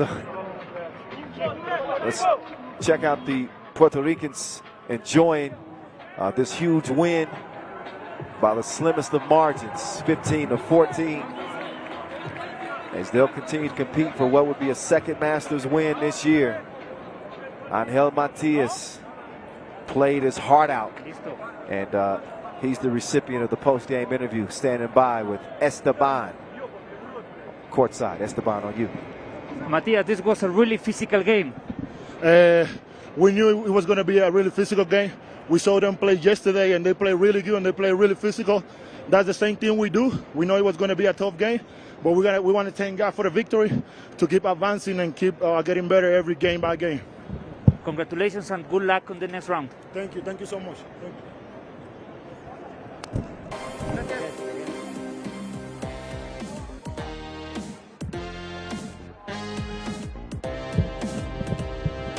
I'm just joking.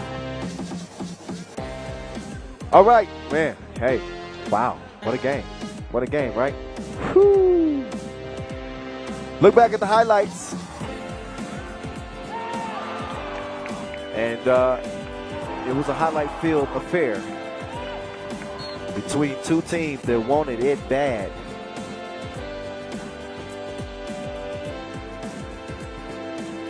Saw some nice dazzling highlights.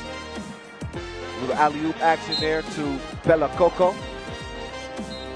6-point lead for the Puerto Ricans at the very beginning. And they kind of let their foot off the gas a bit. It was a combination of that and Runa kind of stepping their game up. They played them down to the final possession. And had it not been for some absolutely stifling Puerto Rican defense on that last possession, they would have got a look and potentially had a chance to steal that game. But almost doesn't count.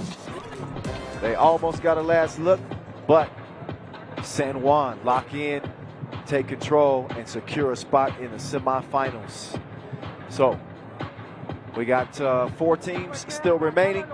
We'll get to the semifinal action a bit later, but up next on the agenda is going to be our Mexico City Masters 2-point shootout final, brought to you by Wilson. And as you know, we'll have 3 racks around the perimeter. 1 ball, 1 point per ball. 5 balls per rack. Those are just your regular racks. You also have an additional money ball rack, and that has 3 balls worth 2 points apiece. Here are your competitors. Christoph Aridel, Rodrigo Del Arco, TJ Fernandez, we just saw in San Juan squad. And Big Mitch, Mitchell Hahn of Omaha South, out of the United States. They came out of the 2-point shootout qualifiers. So you know what's at stake. 500 USD, but not only that, there are some incentives, some escalators. If you are able to tie the all-time record of 17 points set by Steve Sir and Rigas Edgars Krumens, you can win yourself a $5,000 bag. It's a nice little bonus. If you happen to make every shot, which has never been done in 3x3 history, shootout history, not saying it can be, but if you make every single shot, all 21, $10,000 awaits you. So there's the 3x3 vet, Rodrigo Del Arco.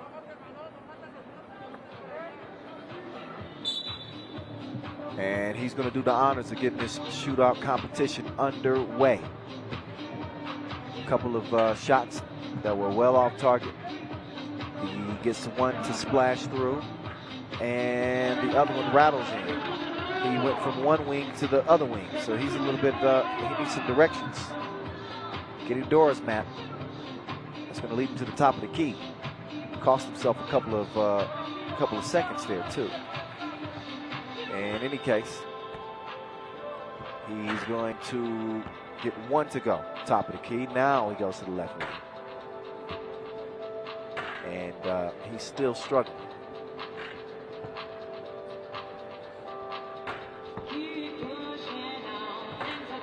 Okay, one goes down. He's got a total of 4 as of now. Now he's got to show the range from the logo. Second attempt, if he gets it to go, it's worth 2. And he gets none of them to go. So Del Arco, he will set the tone of the competition with 4. That is the mark to beat.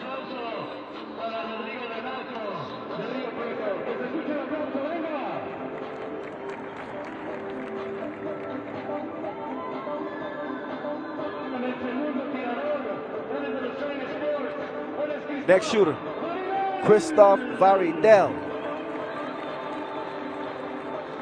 The Swiss swish. Let's see if Varidel, oh, no. Oh, no. Oh, no. He's got it knocked out himself. Oh, so he gets 2 to go on his final 2 shots. I don't think he's going to be doing the chicken dance after this one if he don't pick it up. Oh, now he's starting to pick. Now he's starting to. Okay, there we go. Oh, yeah, now that Jay is starting to smooth out. He's already in the pole position. Oh, a couple of Swiss swishes. Oh, there we go. That release is looking sweet. Now from the logo, he's got 9. Is he going to finish in double figures? He does. 11 for Christoph Varidel, representing Lausanne Sport. They came up short in the quarterfinals. We're going to see if that mark will stand. 11, not too shabby. It started off shaky though, didn't it? Oh my goodness.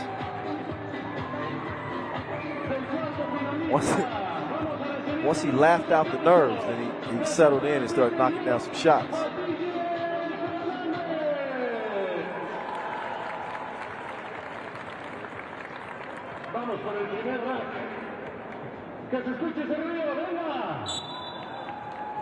TJ Fernandez. San Juan coming out of a battle with Runa. Thanks to his efforts. Fernandez, 3 makes in that first round. Oh, he's splashing now. Yeah, that J is looking money. 6'7". Ocho onto the money ball rack. 2 up, 2 down. He's got 10. Does he have the lead? You better believe he does. 1 more. Oh, he made every single ball on the money ball rack clean. 14 to lead the way. And he's got his Puerto Rican squad behind him. The Puerto Rican posse. Yeah, buddy. He was shooting like paparazzi. All the cameras are on him now.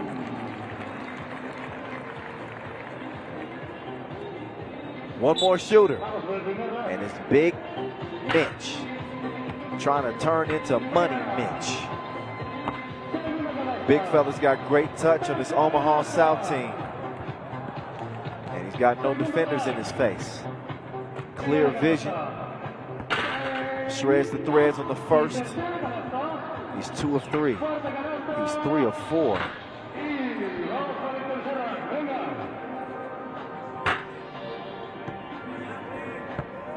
He's going a little cold here. Needs to find his groove again. And oh, he misses it. So he's not going to be able to win this competition. Even if he made every single money ball, he knocks down the first. Second one, no. And third one is cash. But 10 will not be enough. TJ Fernandez is going to take this competition. There are your final results. Varidel shot it well, but TJ Fernandez of San Juan PCI Group was the top gun here in Mexico City.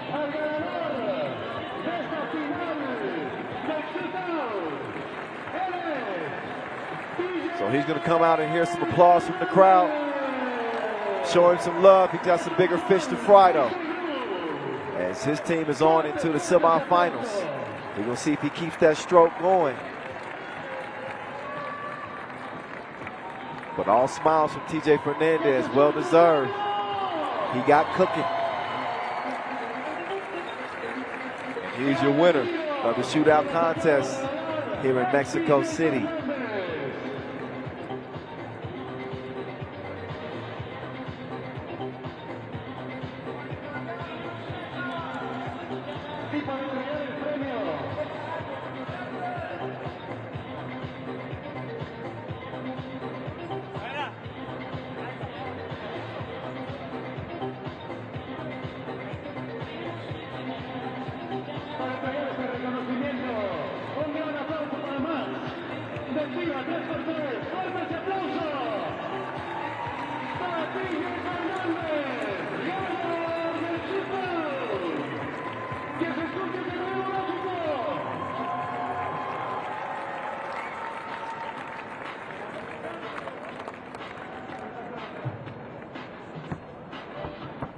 TJ Fernandez is taking all of his photo ops.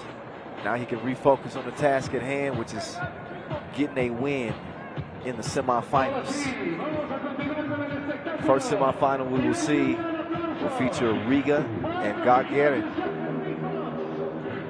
It's got the Olympics written all over it. You have 7 Olympians. Gold medalists, the 4 gold medalists of Riga, and the 3 silver medalists for Gagarin. We'll reset here in a minute or so and get you ready for the semifinals. So we'll be getting back to it after a quick break. Y'all stick around.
Buenas tardes. Welcome back inside Torreo de Parque. This is where it's going down. Kyle Montgomery, a.k.a. The Voice, is in your ear as 16 teams are down to 4. The semifinals are on deck. $40,000 still at stake to our grand prize winner here at the 7th edition of the Mexico City Masters. It has been jumping like jelly beans. And a nice crowd, plenty of energy, enjoying what they're seeing between the lines as it is narrowing down here in this final Masters of the regular season. You know all about the rules of the game, but a little reminder for you right here. It's a half-court game. 3 players on the court at one time. 12-second shot clocks, a 10-minute sprint to 21.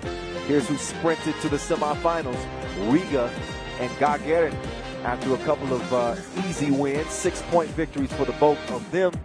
On the bottom half of the bracket, Jeddah making it through over Lehman with a 6-point win themselves. And we just saw San Juan just hold off the eager young Russian squad, Runa, by 1. Great defensive stand to lock down their spot as the 2 semifinals are set. Your top 4, and each one of these teams is heading to the World Tour Final in Jeddah.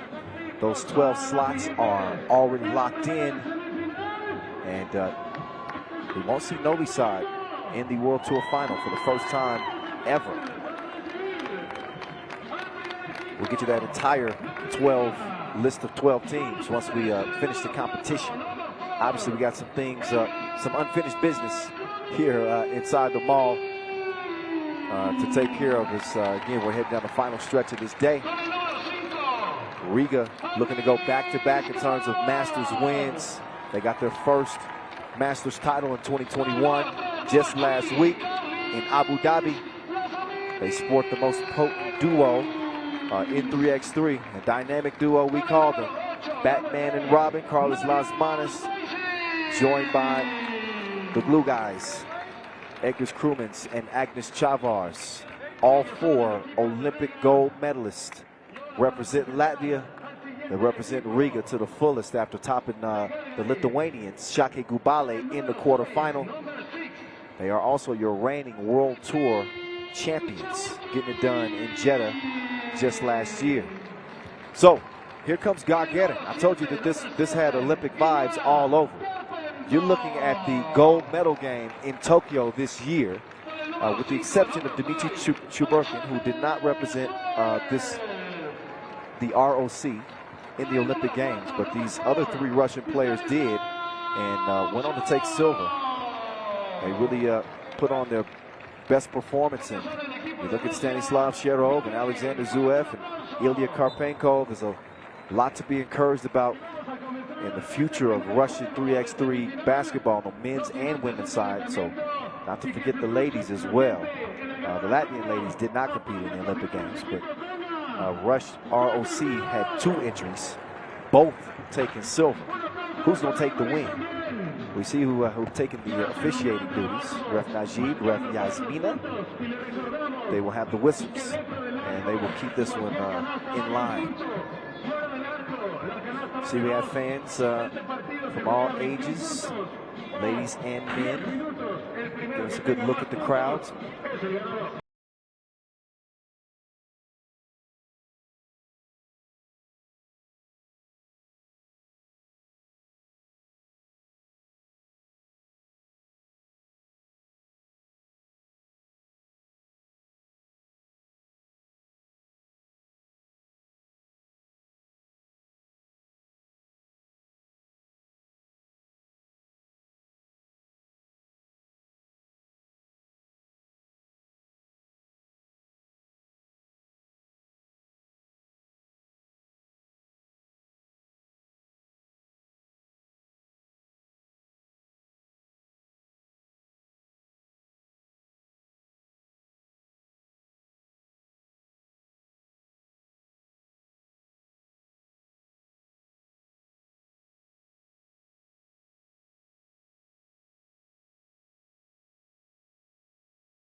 They'll meet for the first time on the Pro Tour right here, right now.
Date back to 2018.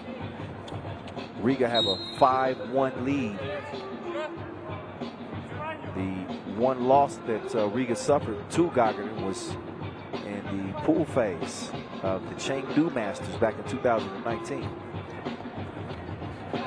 Around comes the young gun. Zuev takes his time, got a good look, and he's starting to cook. You can smell it. 5-2. He's got a couple of two pieces under his belt. Batman has answered back. He's seen the bat signal.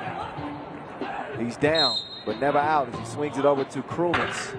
Foul on the floor. Taking a look at Las Manos, getting up in Zuev's personal business, making things uncomfortable. Chavez, here comes Miezis right around the corner. Miezis doing a good job protecting that ball. Going to the crossover. Oh, and it's poked away. Miezis is claiming that he got hacked. I don't know about that. I do know he had a pretty filthy crossover past Shero. Had it not been for the active hands of this Gagarin team, it would have been an easy layup. But there, yet she working. Getting that hand in there, and it's going to leave Riga with 3 seconds to shoot. Batman and Robin not on the same page. Holy cow, Batman.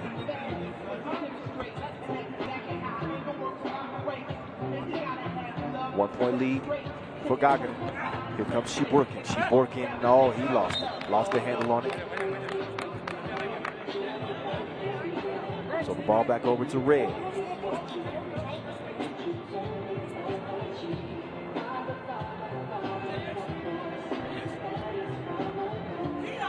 Las Manos will get it down to Krumens. This is where they feel like they have an advantage. They can get Zuev in the post.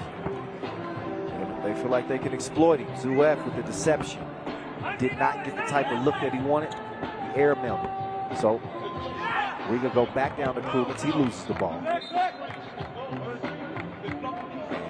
Chavez saying that's off black, but Ref Najib says Gagarin ball. So Karpenko started from the right elbow. He doesn't have the help of Shero because he's down. The Juggernaut goes to the hole with Soul. Oh, what a pass. Another whip in Lele. Batman to Chavez. 6-6 game. Nice scoring pace to start this one off. Shiborkin will pull up, free throw line. No. Karpenko going up on both Chavez and Las Manos. He's going to draw the foul in the process. And here comes the Juggernaut shooting one.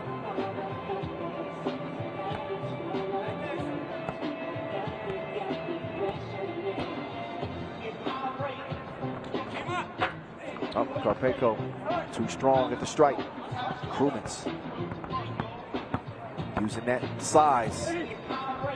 Trying to politely move Zuev out the way. And he big boyed him.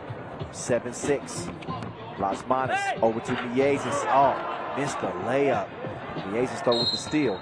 And then he's going to draw the foul on Zuev. That's normally a layup that, man, Miezis typically going to make. Luckily for him, he was able to get a steal.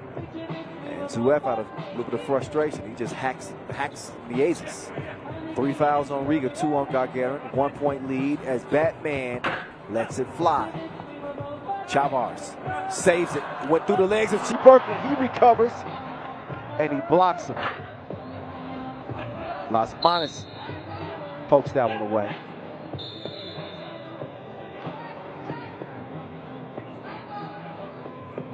So take another look.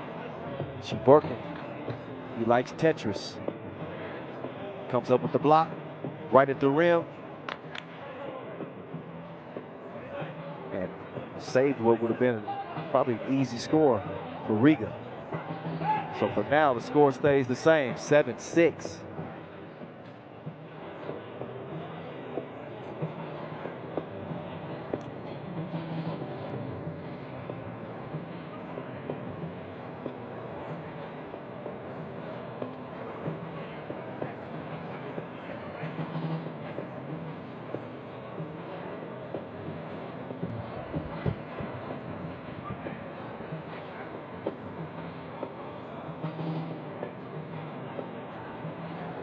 All right, so as we get back to it, looks like we're going to get a fresh shot clock for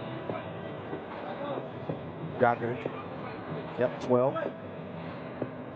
And Zuef will open things up. They'll start it over with Shadow. Zuef to the corner. They're going to leave a wide open lane for Shiborkin, and he gets to work. 7-7. Krumens, quick hezzy. After the miss, it's Shiborkin. Over to Zuef. Shiborkin set a couple of screens, but Zuef, all he wants to do is get a look. He does, but didn't put enough protein on the shot. Wasn't strong enough. That one just right. Chavars with the 2-point strike to give Riga a 9-7 lead. 3.5 minutes in to our first semifinal.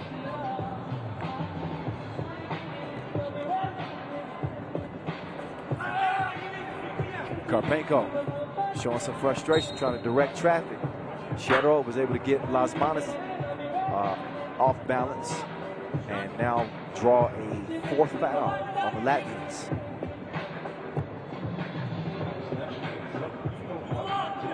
Shedro, you like to look at that.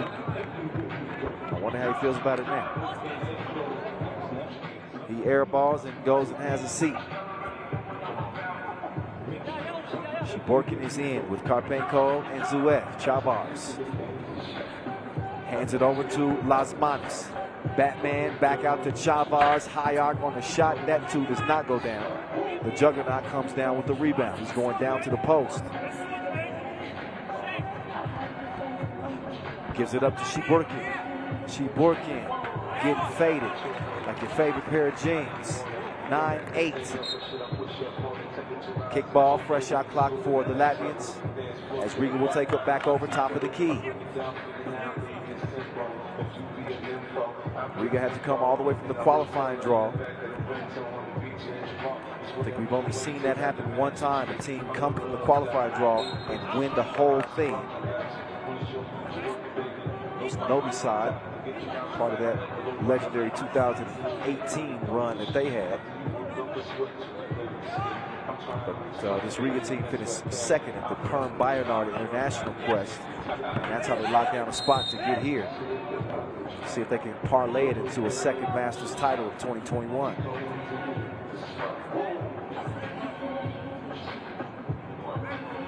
Four fouls each team, 1 point difference. Riga in the driver's seat for now. 5.5 to play as Edgar's Krumens is going back to work against Zuef. That time, the young gun holds his own. Now he's going to take him out to his world.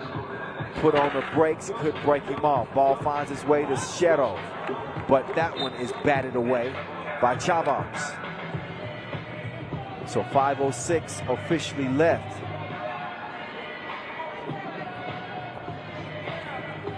Shadow taking the big screen from Karpenko.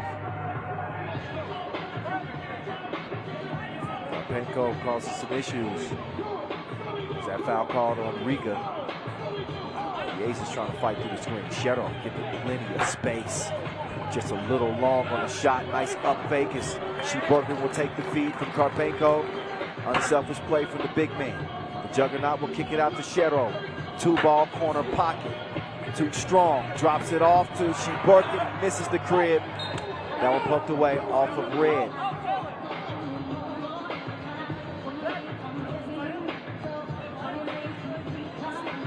(9-9). Shiborkin, defended by Krumens. Karpenko sets the screen off the ball. Gives Zuef a taste, but it's sent back at first, and he sticks with it, and he's able to stick the short jumper. Foul off the ball. Zuef was trying to prevent Las Manas from getting position. It's a 5th foul on Gagarin. So even in the foul category, and only separated by a point in the scoring category. The Russians in the lead by 1. There's Las Manas in the lead as he goes in for the easy layup. Cheryl thought about it. Look at the active hands from Krumens. It's going to lead to the steal. Batman chunks the deuces. Peace out, homie. 12-10 after Batman connects. Cheryl connecting like Bluetooth himself. Different strokes for different folks. As this game is starting to heat up down the stretch. 12-12. TV timeout, 3:54 left. Take another look at that last cross. A 6th foul on Gagarin. So they got no more to give. Penko, otherwise it would have been an easy score for Miezis.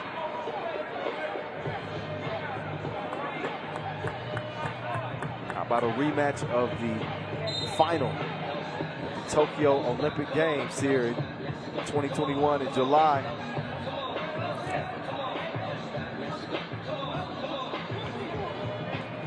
Got a total of 5 Olympians, 5 of the 6 on the court. Olympic medalists, legends in their own right. Who's more legendary than Batman? Karpenko mixed him up like a margarita. Lasmanis saying, get out of there. He wants some ISO. Oh, just barely missed it long on the 2-ball. Now it's Shiburkin. He couldn't show him how it's done. Krumens tracks down the rebound. Trying to go to work on Karpenko. He's going to take him up to the top of the key, off balance, to release, missed it. Chavez, the league's leading rebounder. He has a nose for that ball. He snuffs that one out, gives Riga another opportunity. Batman to Crew. No, Batman on the offensive glass. He's going to clean up the mess. So the superhero there to save the day on that possession. 2-point lead for Riga.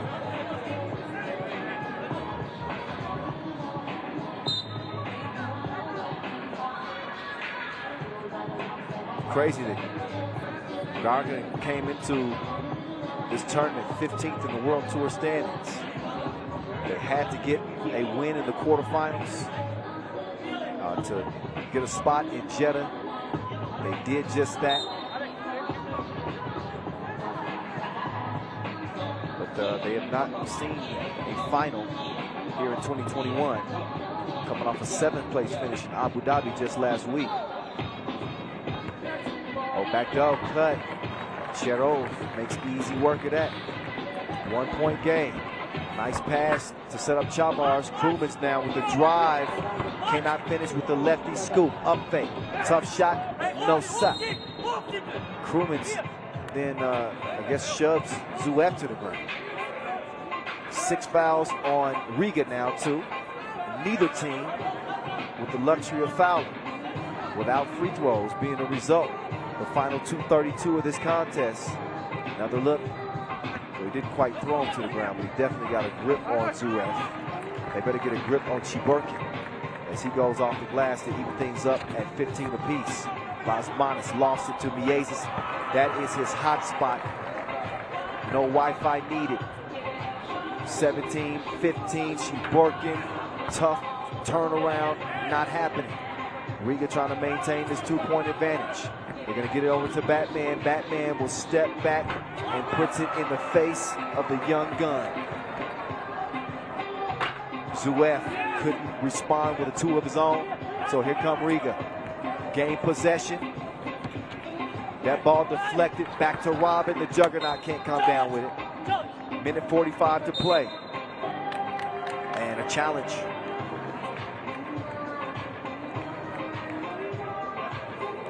Another look at how that last sequence played out. And also that last 2-point make from Miezis. Robin making good on the opportunity. Our scorers table, we'll get a long look at it.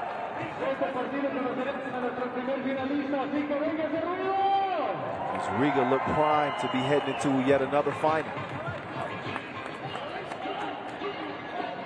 You want to be peaking at the right time. You hear a lot of talk about, you know, in terms of the NBA playoffs, the team that's peaking at the right time tend to go further, they tend to do better. And while Riga got off to a slow start after the Olympic gold medal, they're starting to pick it up. My point is they're gaining momentum as we head towards the World Tour final. If they can hold on and get a win here. Just one in Abu Dhabi. A two-piece will put them in the win column yet again. Las Manos just kind of lulls the defense to sleep, finishes with a lay, and there's a nice hit there from the young gun. Gardner not out yet, but it is game point, and Batman, unbelievable! That is how you end it. The Cape Crusader with an unbelievable finish with the foul. Batman, da-da-da-da-da-da. Man, how did he make that? He spent like a propeller. I don't even know how he kept his equilibrium intact. But his team is going to be headed to a final, as that bucket is going to count, as it should, just to make sure it is the Latvians in to another final, back-to-back finals. 21-17. Carlos Las Manos does the honors. So Norris Biezis now standing by courtside. He's going to be have a conversation with Esteban and talk to this Riga team about going into back-to-back finals. Over to you, Esteban. Now it is final in Abu Dhabi, another final here. It seems that you are playing pretty good 3-on-3 basketball. Thank you. Yeah, of course. Thank you, man. Thank you, our coaches, who doing very well job, and we are happy in the final. Okay, now you will play Jeddah or San Juan. Who would you like to play in the final? We don't care. We don't care. Congratulations and good luck. Yep, Norris Biezis, he said, we don't care. It don't matter. We want all the smoke. We ain't scared of nobody. So, and you know, Esteban was right. They are playing some pretty good 3x3 hoop right now. That is without a doubt. So Riga has secured yet another final berth. Only thing left to find out now is who's going to be meeting them in that final, playing for 40 bands. Let's look back at the moving pictures in this one. We got a little bit of it all. Little defense, a lot of offense. Both of these teams came locked and loaded. Dmitry Shiburkin eliminated some of the mistakes of the past and really played a locked-in game. This Riga team, they are gaining momentum at the right time. They are peaking. They are trending upwards. Coming off that Abu Dhabi win, here they are against, I guess you can call them the Russian rivals after meeting in the final of the Olympics. And they do the exact same thing. They turn to Batman to put the finishing touches on an incredible Riga performance. It was Batman who put the final touches on the Olympic gold medal win, and he puts the final touches on this game as well. That was his second to last layup, but this is the doozy right here. Took him on the merry-go. He ain't playing, but this is his playground. You feel? Batman flexing as Las Manos and company will be heading to, again, yet another final. Next up, it's going to be Jeddah and San Juan. They'll be taking the court after we get a performance here from some of our local talent here in Mexico City. But in the meantime, let's take a look at the top 10 plays of all time, just to whet your palate for our next set of action here in Mexico City.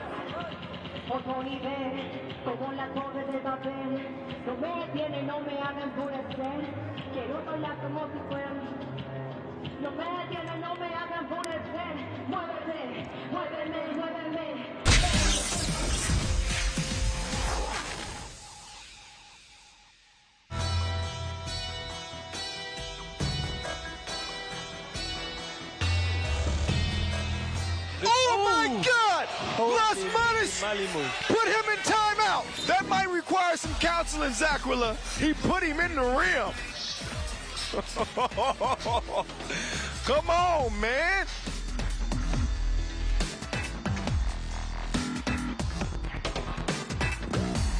got your, oh my goodness, ankles gone. That's so nice. We got to see it twice. Minya Touré putting pop on her backside with the Ginsu slice of the crossover. My goodness. Quich, Vasquez decides to kick. Oh my goodness, that pass was sick. Mr. Robot splashed it. You can't mess up an assist like that.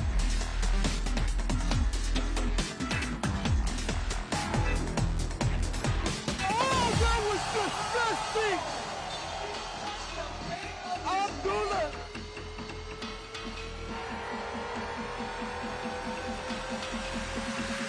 Under 10 seconds to play. Dragovic, one-on-one with Dusan. Dusan gets a hand on it. Dragovic, oh my God! Oh my God! I don't believe what I just saw. Bogdan Dragovic with the fireball of his life. And he beats Lovisada Wanda in an unbelievable comeback here in Beijing to win it. Zamoon Master, how in the hell did they do it?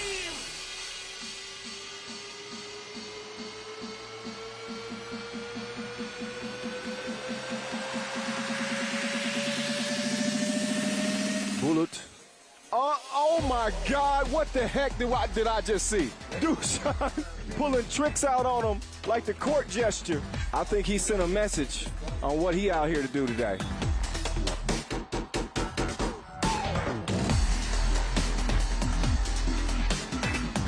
Oh, her ankles will never be the same. That was disgusting. Anastasia Shusik. Now Hannah says, let's slow it down a little bit. Oh, no, he didn't. No, he didn't. Oh, stop it, Team USA. Oh, just stop. Through the legs, alley-oop to McKinney.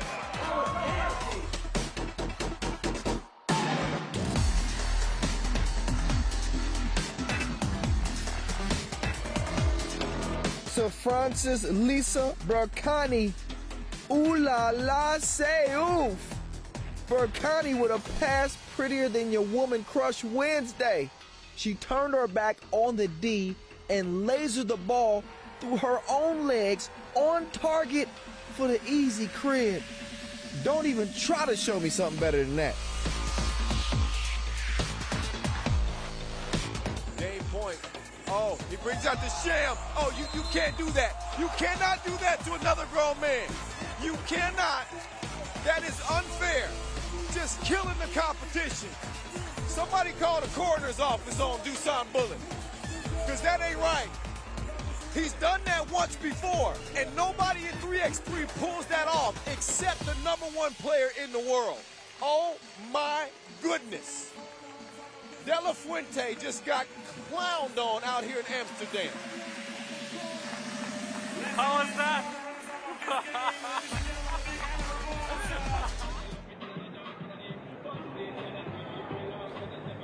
We got the babies, we got the mamas, we got the papas, the hermanos, the hermanas, the niñas, the niños.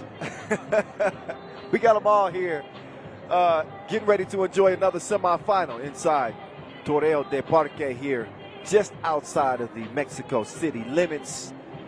Our Mexicano fans always show up and show out, show a lot of love and support, and they're seeing a show today.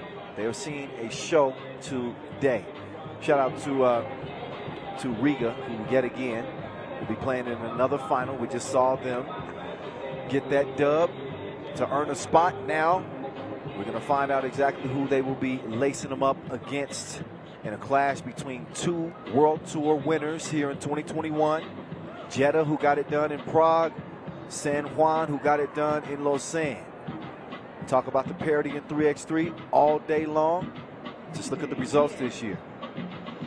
Five different winners and 6 Masters to this point of the season. This is the 7th and final regular season Masters, and we will we'll see if we're gonna get a repeat winner one way or the other, because the 3 teams still standing right now have all won Masters. So it's gonna either be Riga, Jeddah, or San Juan. The only other repeat winner on the World Tour this year is Oud, who played in 4 finals, winning 2. They are obviously not hooping out here in Mexico City, but apparently we're going to have 2-time Masters winners before we get to the final in Jeddah. Is it going to be Jeddah? Well, 10 minutes on the game clock. We're about to find out as they're hitting the court as we speak. Rod Barnawi, Ovidius Veranauskas, Nemanja Draskovic, and Kevin Kor. They're represented in many ways. Serbia, France, Lithuania, and Saudi Arabia. And a Slovenian coach. They're multi-cultured, to say the least. It's been the right combination of players too, because it's bode well. It's giving them some success. What will they do against a Puerto Rican squad that comes in ready to fight at all times? San Juan looking for another Masters win after doing it in improbable fashion in Lausanne earlier this season. They'll get another shot. Tough team right here. Defensive-minded.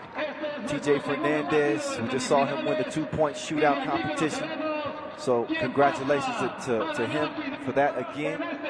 Luis Pelacoco Hernandez back with the squad. Jorge Matos back represent after helping San Juan get the win in Lausanne.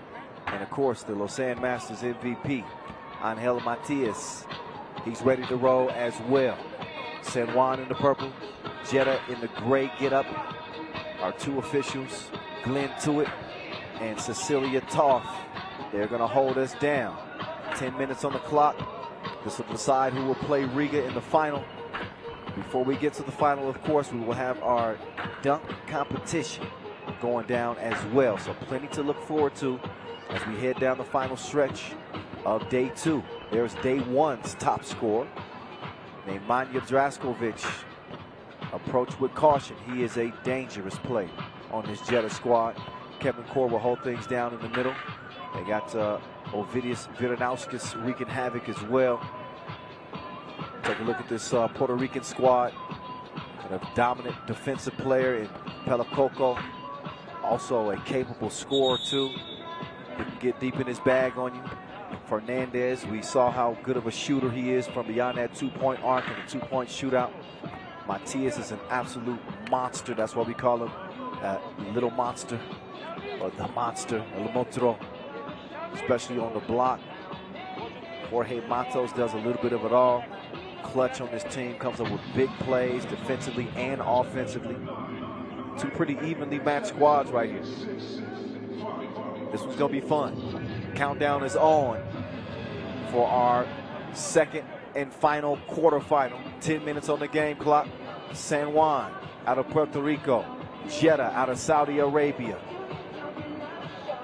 2 teams already secured for the World Tour final. Trying to secure the big bag here in Mexico City. Draskovic, he rocked him.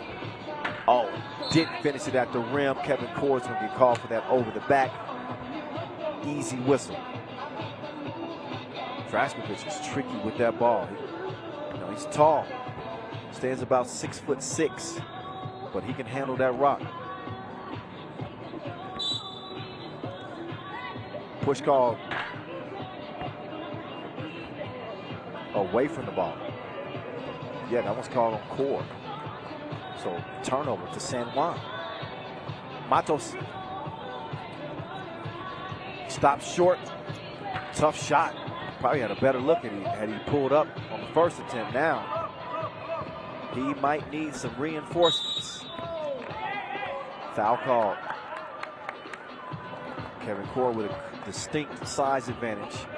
Now they're going to set back up. And Jeddah have a distinct size advantage just in general.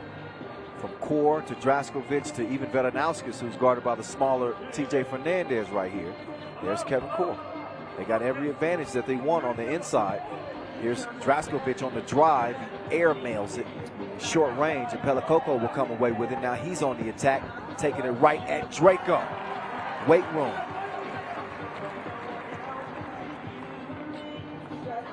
Now it's Core setting up shop. He's taking it right at Matos. He's going to kick it out to Draco. Draco shooting but missing. Veranauskas forces the pass, nearly stolen. Instead, Draskovic is on the drive. Offensive foul called. Smart play. That's what I was saying about Jorge Matos. He makes the plays that matter.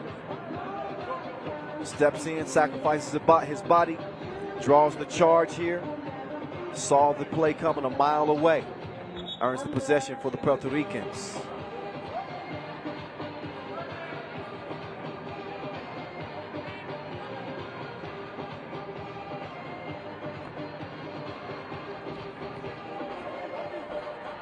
Fernandez trying to come free. He sets up in the corner.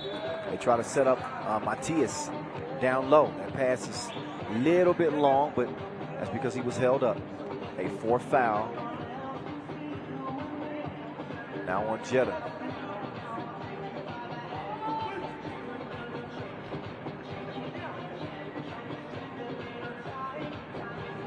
Long ball. Bottoms up. San Juan up 3-0. There's Core. He's going to work. He's punched the clock, and he's got Jeddah on the board. Nice defense. Barnawi poked it away, but ends up back in the hands of TJ Fernandez. Not that time. But Veranauskas skies for the board. Matos defending. Oh, they fell asleep on Kevin Core. Takes the pass, puts the cookie in the cup. No problem.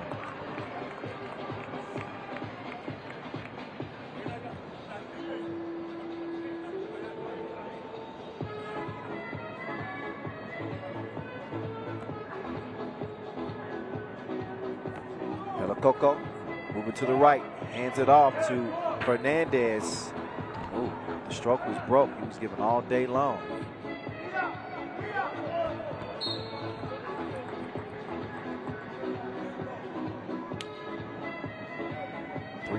Two minutes in. Kick ball on Draskovic, fresh 12 for the Puerto Ricans. Here's Matos. He'll come around, patiently waits for the rebound to come his way, gets it, but does not put it in. Draskovic driving, baseline, elevate, finishing strong at the rim. All even, 3 apiece. Fernandez going to try it from the left wing this time. Still cannot connect. And that time he does. If you fail, you got to try again. Got to have a short memory in 3x3. He makes the second one count as Veranauskas. He loses it on his way to the cup. Pelakoko skies high for the board. Over to Fernandez. Back down to Pelakoko. Tried to pull the chair on him. That was a bad decision. Kept his balance. Puts it in the cup. Veranauskas one-on-one with Pelakoko. Tough shot.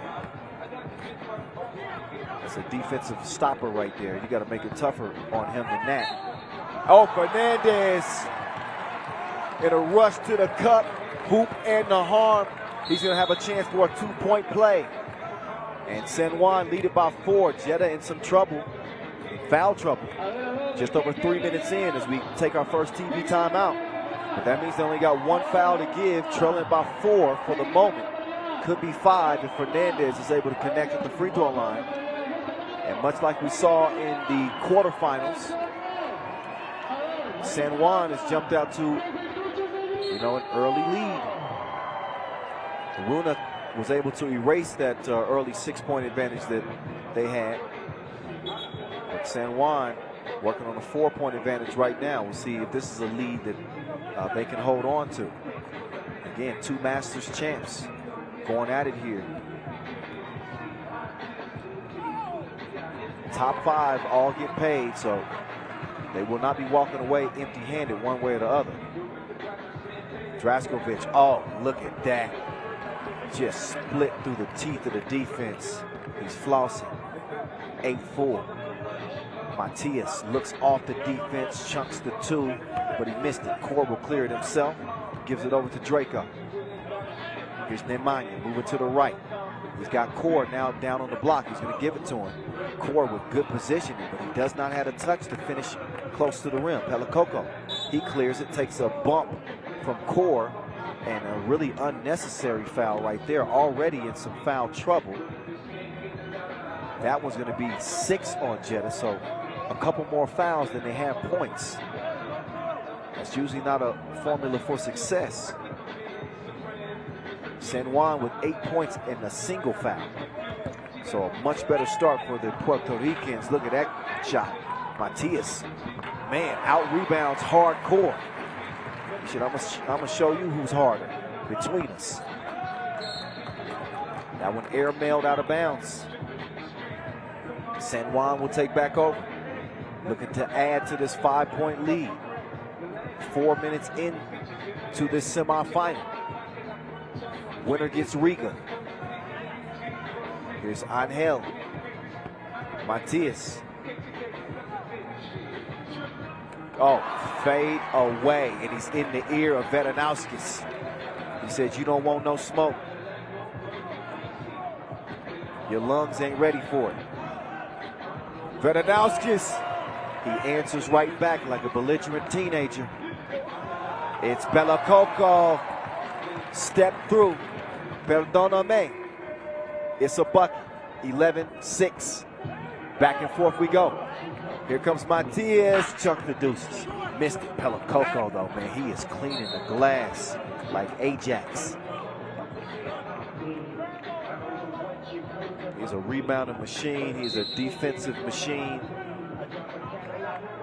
And a timeout. Jeddah want to talk about it. Take another look at that last drive from Draskovic. Matias cooking yet again. This dude, and if he's not on your radar on the 3x3 map, I know Matias, something wrong with you. You might need to reevaluate your scout department. Dude is a bucket. Inside, outside. He could be working on another MVP campaign if San Juan continue to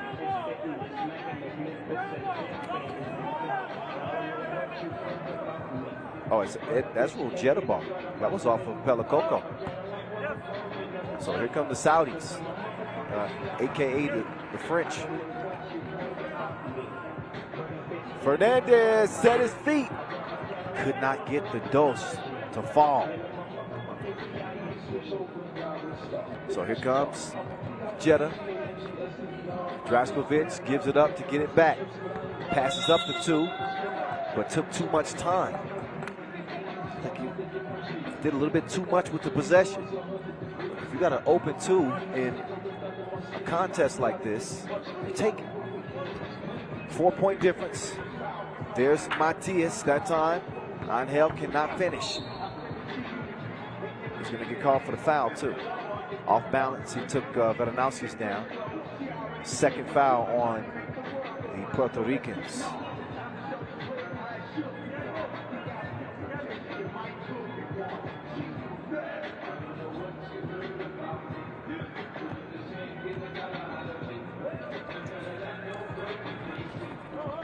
Draco.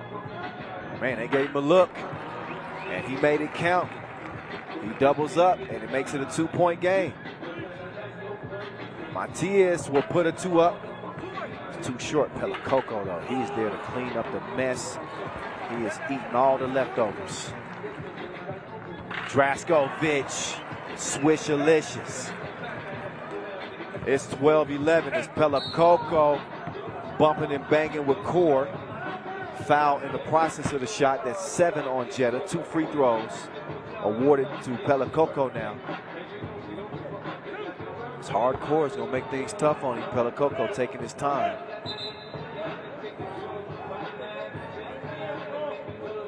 Now step up to the free throw line. Pella Coco. It is good.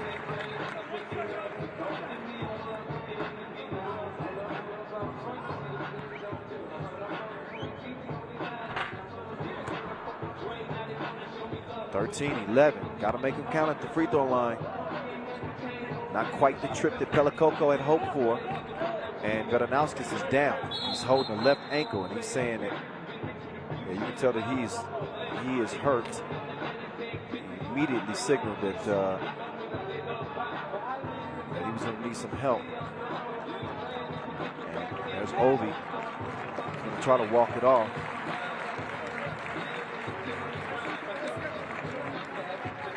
Take another look at,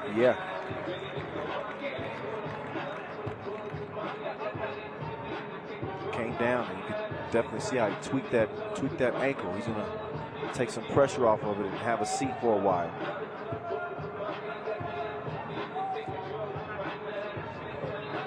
Barnaby will be in with Core and Draskovic. 4:04 left. San Juan lead 13-11. Tough screen set. I think that foul was actually called. Looked like a technical was signaled actually from official talk. There is a technical. And Matos is called for flopping. So look again, Matos trying to fight through the screen. Hard screen, but they saying that he added a little extra on top of that. That's going to get you penalized. So the technical free throw, though, is missed. Draskovic couldn't hit it. Possession will go over to Jeddah.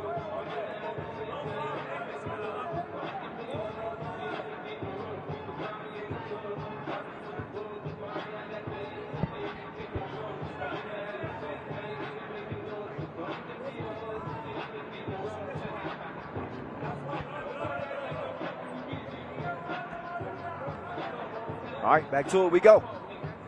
Here comes Kevin Core. Setting the screen, giving Draskovic plenty of space. He didn't have the right trajectory on the shot released. Here's Matias, baseline, tickles the twine. He's doing just fine. 14-11, Draskovic, That's a hard foul from Matias. That's only number 4 on San Juan. They got 2 to give. 3:37 officially left. And a 3-point game right here. Ooh-wee. This one's starting to heat up like some tortilla soup.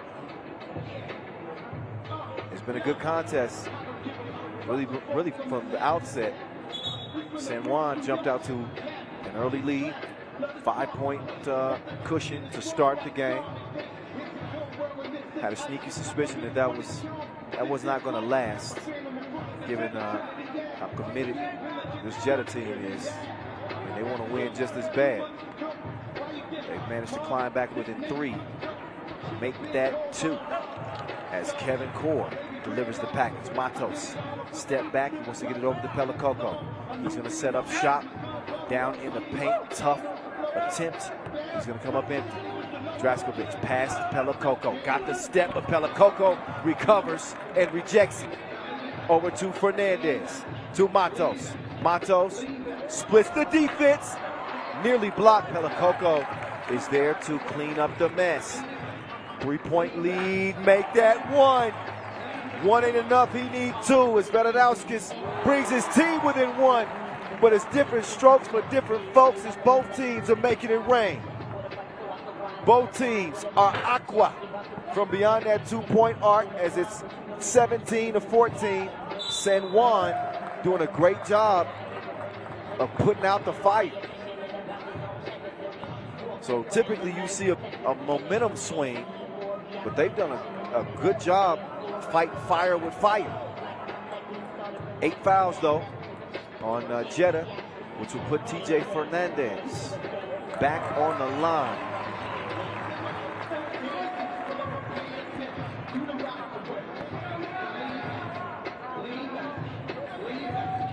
And he makes them both. San Juan 19-14 lead. Veranowskis. Ooh, got a collision with Matos. Core couldn't stroke it from deep. Matos, he sets his feet. He lets that two go. And that man is clutch as they come. It's it. It is over.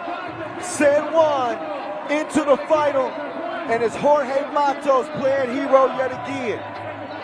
He said, I can't explain it. I'm just clutch. And things didn't test it between the two. That's how much emotion is involved in a contest like this. Look again at the game winner from Jorge Matos. He's money like an ATM. So San Juan and Jeddah have to be separated at the end of this game. And the Puerto Ricans are getting the Mexicano fans all hyped up. It's lit. Cooler heads will prevail. 21-14. The extracurricular activities are over with, but a hard-fought game. And again, they show some respect at the end here. I see Matias and Draskovic. They're talking it out. Kevin Core is also going to step off the court. And good to see both teams kind of calming down a bit. Both coaches coming out and putting their teams on their respective sides. But let me tell you, it ain't no love lost between these two teams.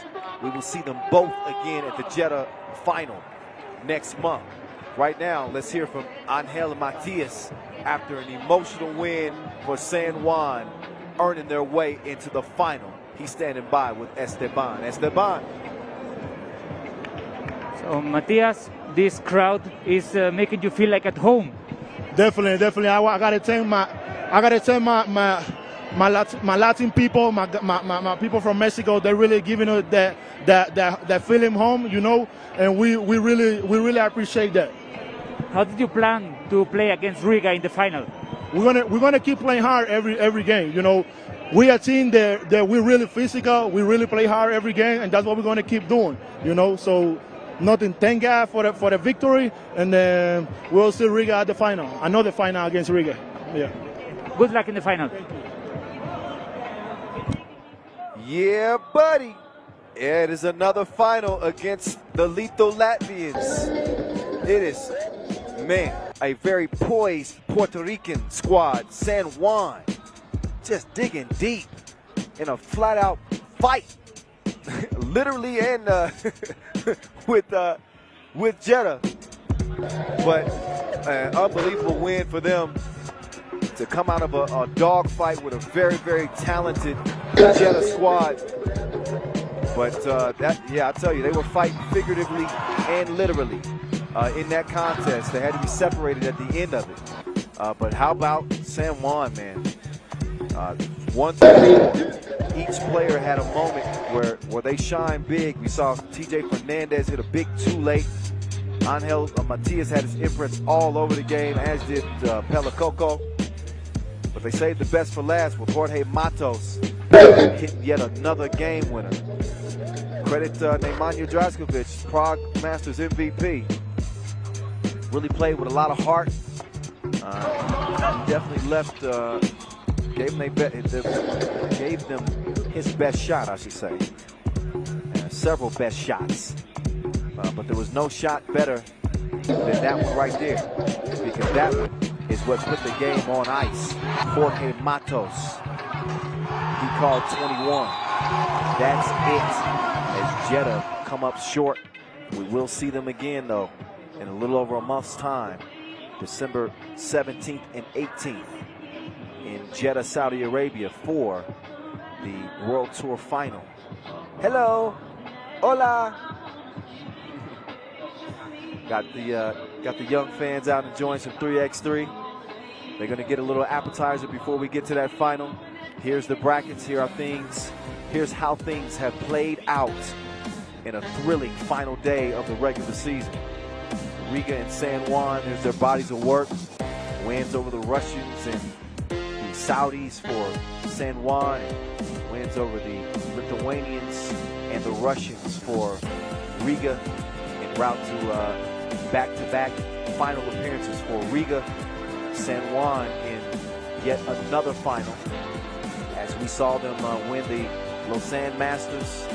Now they will go toe-to-toe again with the Latvians, trying to duplicate those efforts. They met in the quarterfinals of Lausanne and were able to get past Riga then. See if San Juan can do it.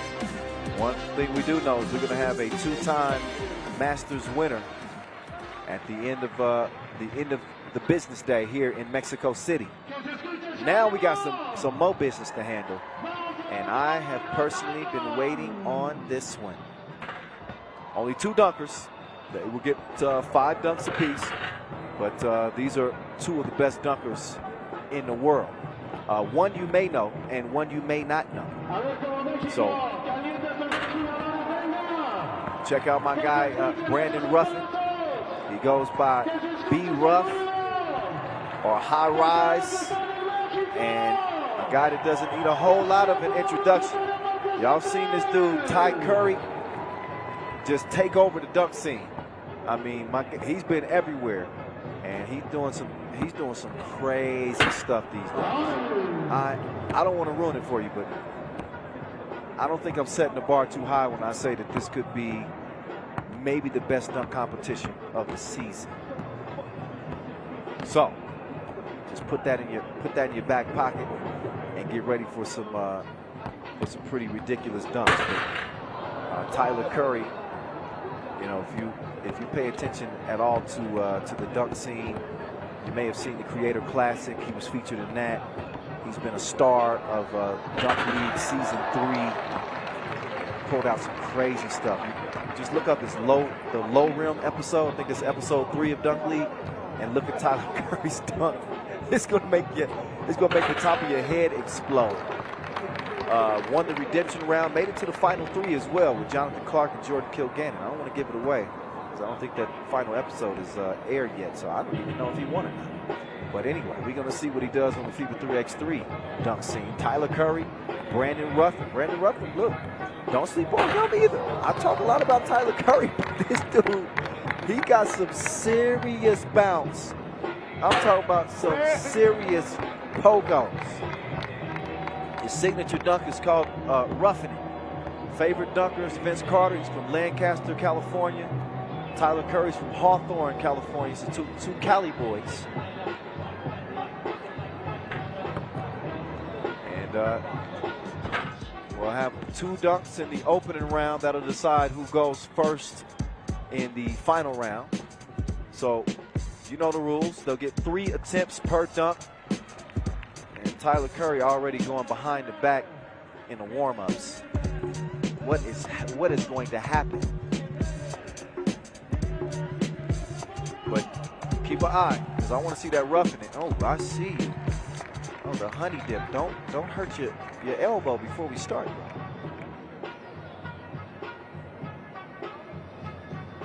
These dudes got more bounce than the fabric softener.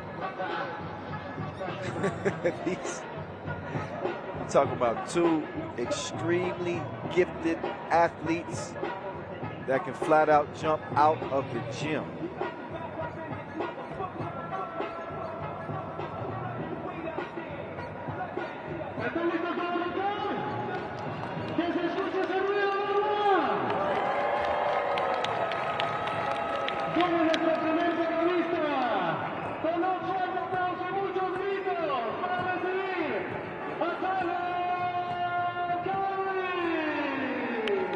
All right, Tyler Curry up first, Hawthorne's finest. Both represent the West Coast. And when you got 2 dunkers, that means that you got to help who you're going against. I should mention too, it's a bag at stake. It's a big bag. 3 G's on the line for our dunk champion.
final round. In the final round, there'll be 3 dunks apiece. The first 2 will be timed, and the last one will not be timed. But here in the opening round, with just 2 dunkers, usually there are 3, but with just 2 dunkers, they're both going to continue to compete.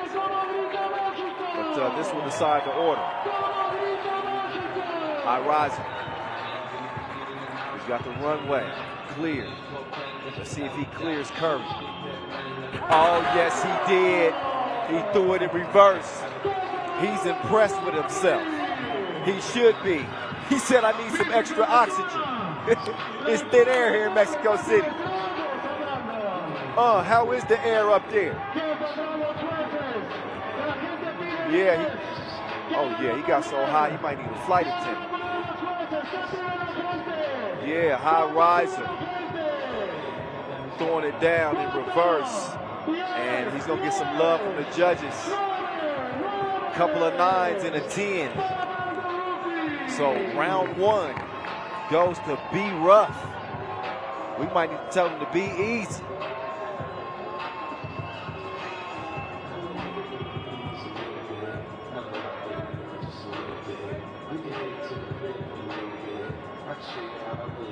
Estamos revisando las calificaciones y queremos saber este grito.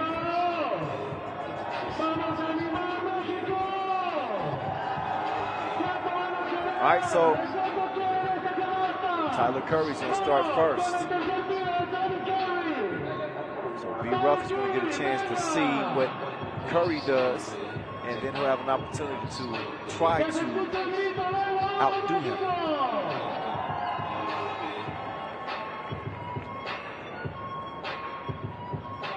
Se prepara Tyler Curry. Y venga, la gente pide que la aplaudan, venga. ¡Quiere bulla! ¡Quiere gritos! So here we go, Tyler Curry. Oh! Okay, I see what you're doing there, young fella. He's trying to go over, be rough, tap it on the glass, and then smash.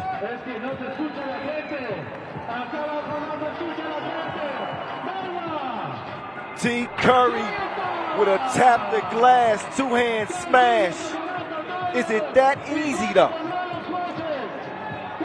Is it that easy though? So look, Tyler Curry, my guy has been in the lab and he might have created a monster. Look at you gotta coordinate. You gotta coordinate. 2 9s and an 8. Tough judges. I don't think you see that dunk too much.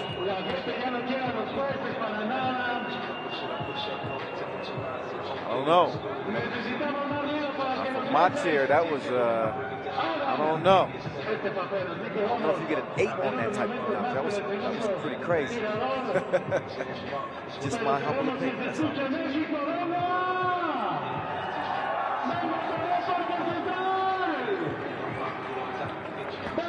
So an 8.7, couple of 9s and an 8 for Tyler Curry in the first dunk of the second round. Again, 75 seconds to get their dunks down. They get 3 attempts per dunk. If you don't make it in 3 attempts, then you get a boost save.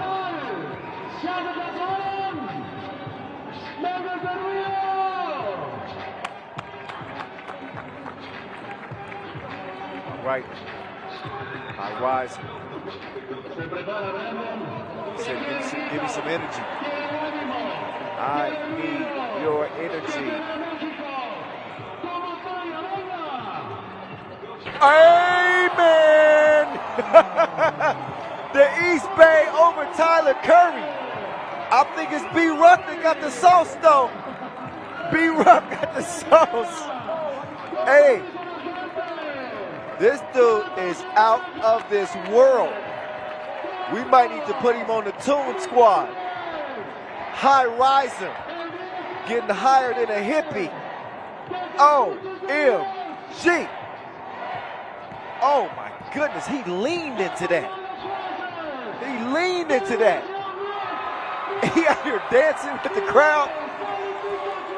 And another flip. If you want, I don't think people are going to forget the name. Brandon Ruffin. He's taking over the show. It's a solo act, like David Ruffin.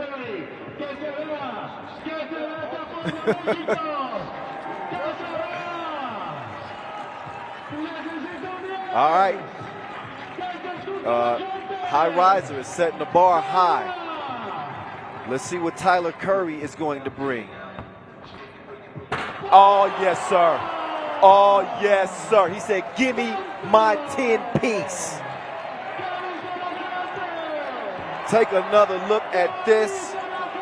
Tyler Curry, that was nastier than spoiled milk.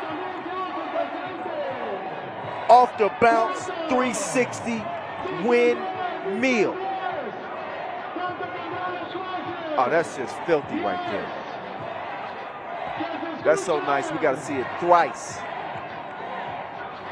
This dunk contest is starting to get loco here in Mexico City. 10s across the board. You can't argue with that. Tyler Curry bringing the flavor here in Mexico City. Now we get to B. Ruffin yet again. He's yet to pull out his signature dunk, the Ruffin it. He might be saving that, saving the best for last.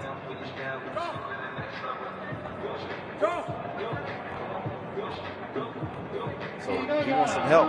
He's saying, come on out, somebody. Come on out, somebody.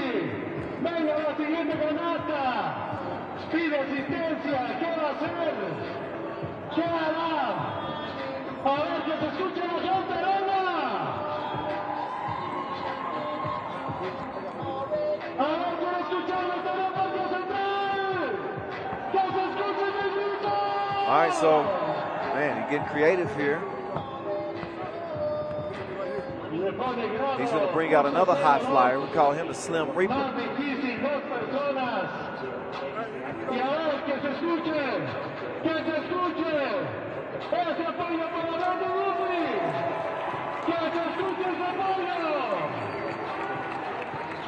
So B. Ruffin is back at it.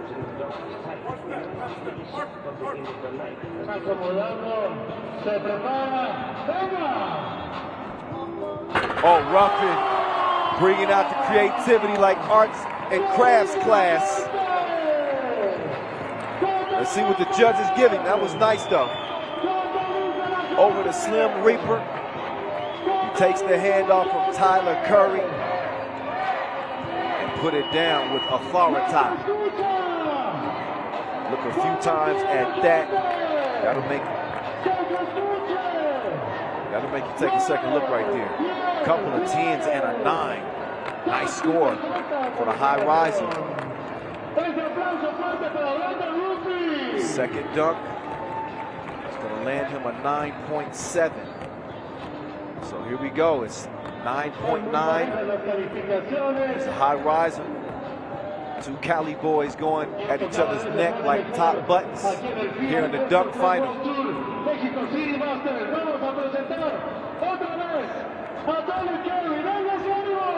So this will be the final dunk attempt for Tyler Curry. Let's see what he brings. He's got, again, one final attempt. He's trailing by 0.5 points. He's going to have to bring something nasty out of his bag right now.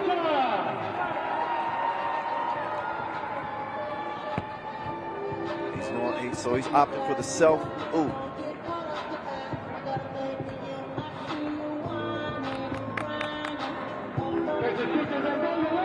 Tyler Curry. Oh. The timing has to be perfect. He's gonna he gets 3 attempts. That counts as an attempt. The timing has to be perfect on the self. Ooh. He's gonna duck. He's gonna touch his knees. Oh, and finishes with the one-handed poke. He touched his knees like he was twerking midair. And then finished with the one-handed throw down. Yeah, we got to run that back. Take another look at that off the bouncy. Tyler Curry tucked his knees in and still had the awareness to catch it with one hand and flush it. Getting some wet wipes. That was nasty. Yeah. He's going to get 3 nines. 3 nines. Is that going to be enough? 3 nines. He wanted a perfect score there on that final dunk. Dunk number 3. But high riser, be rough. Brandon Ruff. He's got a chance. He said he wants to make a name for himself. He's going to introduce himself to the dunk world if he can shock Tyler Curry here in Mexico City.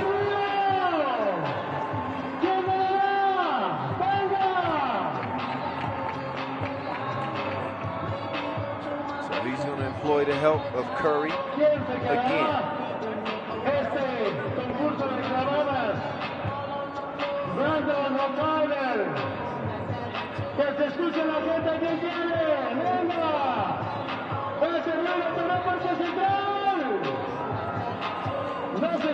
Right.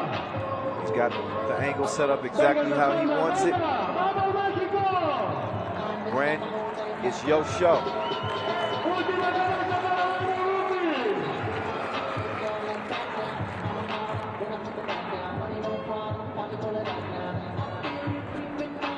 Oh, yeah. Look how high my guy got. Looks like he jumped off a trampoline. Finishes with the reverse over Curry and a backflip. We'll get out with a perfect 10 and another one and for each side of the crowd. Why not? One more. Oh, and it splits.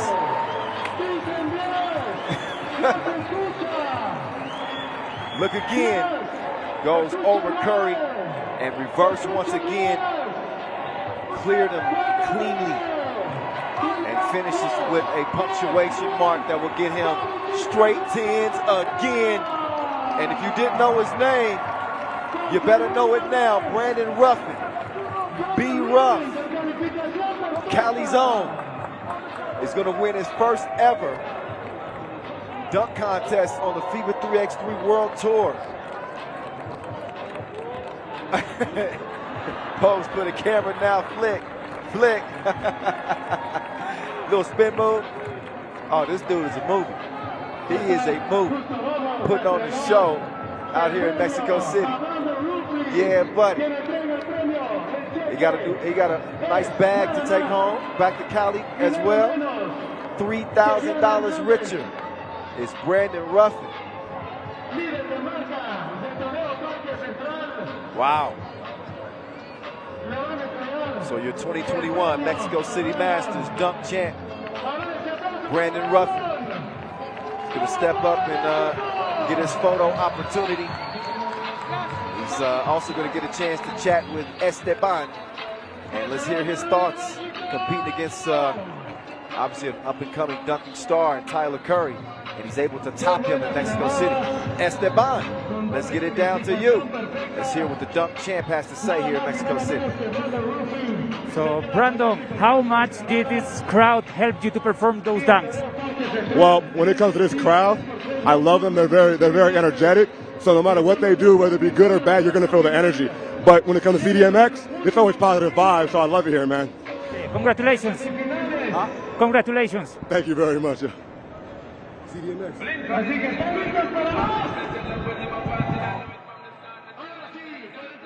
Yeah, buddy. Congratulations indeed. Brandon Ruffin, man. He came out here and put on an absolute show in Mexico City, representing for Lancaster. This dude is bouncy. He says, oh yeah, it's payday. He's running off with the check. Don't worry, it's gonna cash, bro. You ain't got to run.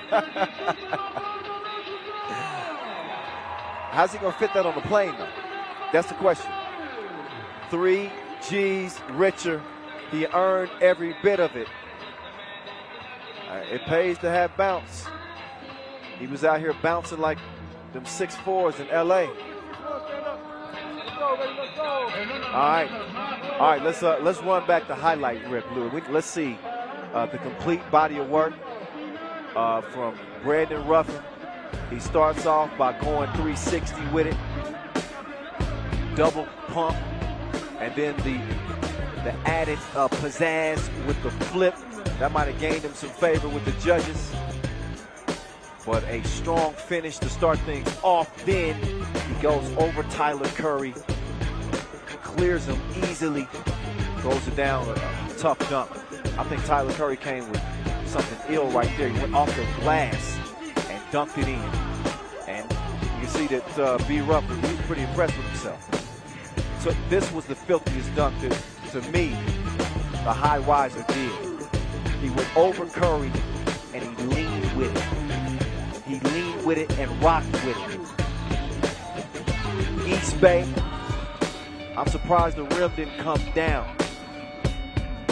He rolled that jet fuel into his next dunk. Took the handoff from Curry. He goes over the Slim Reaper. Another reverse finish. Does it cleanly. And then his final dunk. Over the top of Curry. He puts the finishing touches on a nice dunk campaign here in Mexico City. He was muy bien. And his flipping skills might have been equally as impressive. One flip for each side of the audience, all 10s. Oh, and the split. Hey! Little James Brown.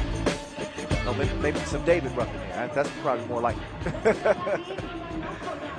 Wow, what a day, what a day. It's been keeping it lit here in Mexico City.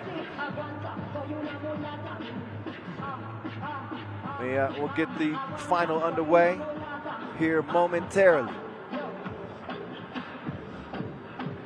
The fans are anxiously waiting. And in the meantime, we'll give you a look at the brackets and show you exactly how things came to be on this final day of the regular season. But it is Riga and it is San Juan. They have come through the smoke. They will play for $40,000 here in Mexico City. Runners up will get $30,000. Third place, $20,000. Fourth place, $12,000. Fifth place, $8,000. It's some money being made round here. But some good games throughout this tournament, beginning with qualifying draw that featured 6 teams yesterday. We had the field start with 18 teams, then down to 12 teams, then from 12 to 8, and those 8 have been reduced to 2. This will be it. This will be all for the 3x3 World Tour regular season. The World Tour final will be our final act of 2021, going down in Jeddah, Saudi Arabia. That's where we will crown the best of the best. The 12 best teams will compete for the 2021 crown. Again, that's coming up December 17th and 18th in Jeddah, Saudi Arabia. The defending champs from last year are still alive, obviously, and the Olympians from Riga. And San Juan, who has rechanneled their glory days from way back when in 2012 when San Juan won the World Tour final.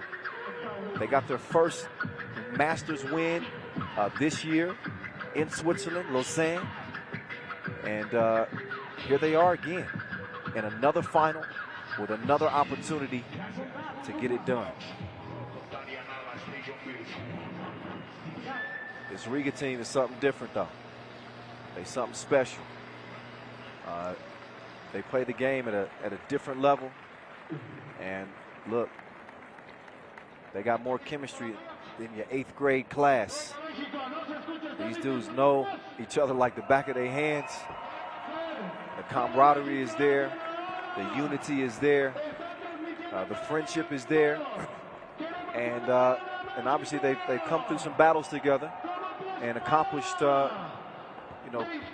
lifetime dreams in winning an Olympic gold medal together. So that's what you're facing in this Riga team.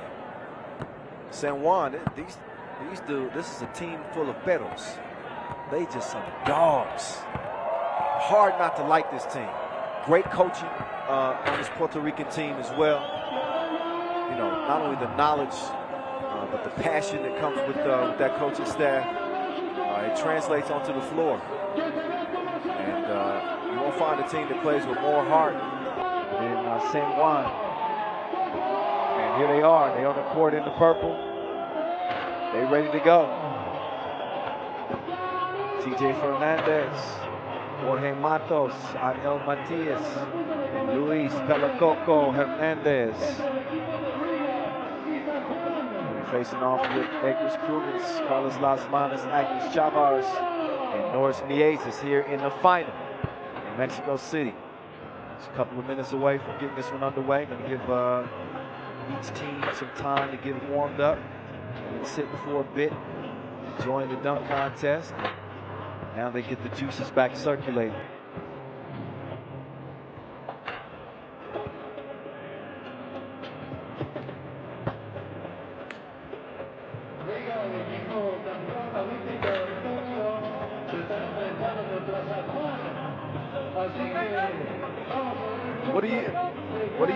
What a year it has been. Just give you a brief recap of 2021 as we get set again for our last regular season final. Think back to where it all began in Doha, Qatar to start this year back in March. Amsterdam Talent and Pro got the win. Our second Masters went down in Lausanne, Switzerland. This San Juan squad, or at least half of this squad, we saw featured in that Masters win there. Then Oud took over. Oud goes back-to-back in Debrecen and then Montreal. Prague, that was Jeddah's tournament to win, the team we just saw eliminated by San Juan in the semifinals. And then the last Masters we just had last weekend in Abu Dhabi. The team that you're seeing right here in red came out victorious. Riga looking to go back-to-back and send themselves to Jeddah for another year with the momentum and peaking again at the right time. Hamam. Carlos Las Manos joins Egris Crumens and Agnes Chavez and Robin. He's the last of this Latvian quartet to take the flow.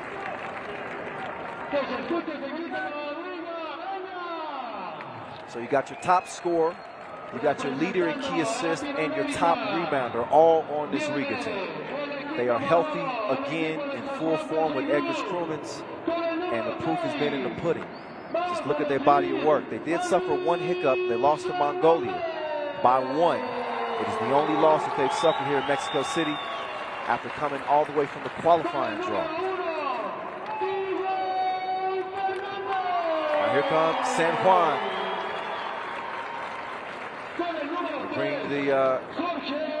They bring the heat. They definitely got the support of the fans here too.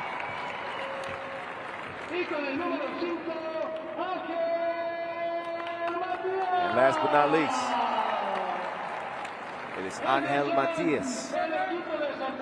That is a dangerous quartet of Puerto Rican 3x3 stars.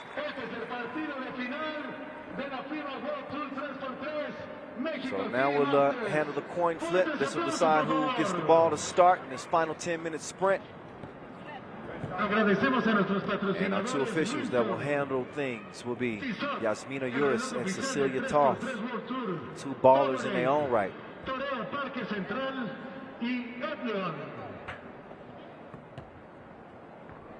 want to thank our official timekeeper, Tissot, our ball and apparel sponsor, Wilson, our official suppliers as well, Ilio and Skelda Sports.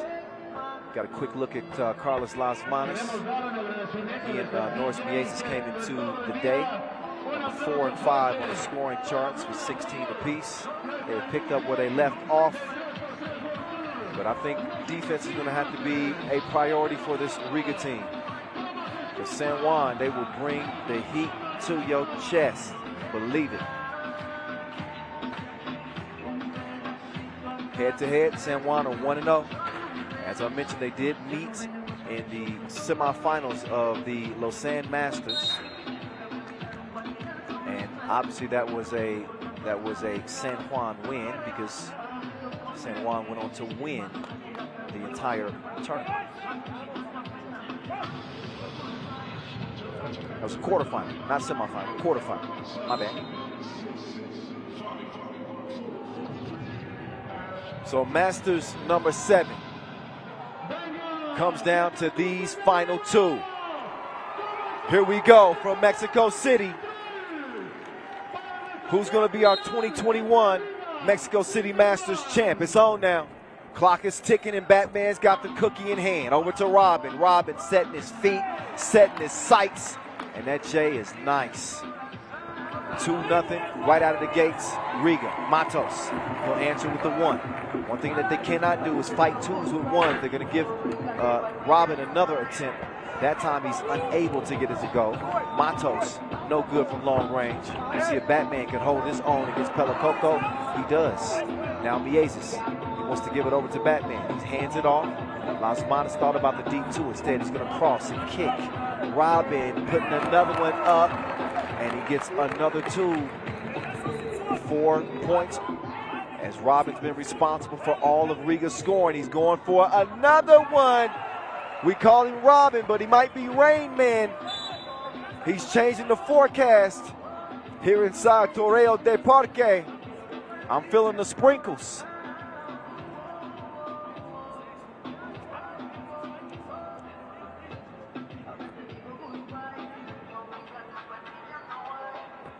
So San Juan having to withstand an early storm here by Riga, or should I just say Robin.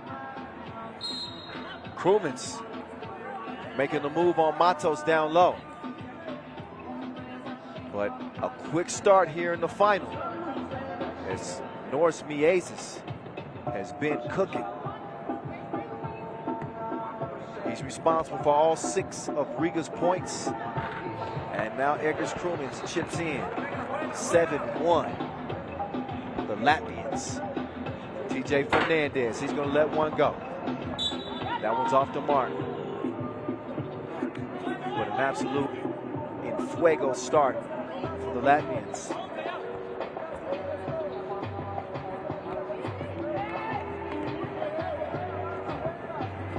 Round comes Las Manos. Las Manos with the quick swipe through to the right, and he shreds the threads. 8-point lead for Riga, looking to go back to back. There's Matias. He's comfortable in the deep end. He splashes one. Krumens trying to answer back, but his J is lagging. Matos dropping the shoulder. He's called for the travel. Forgot that Batman carries extra armor. Withstood the brunt of that post attack. And there's the passing. They can pick you apart. It is 10-7, just like that. So in a blink, this game has gotten a little bit out of hand. That foul on the floor before Pelacoco could put that up and in. So I believe that score should actually stay 10-3. Looks like San Juan got awarded a point, if I'm not mistaken.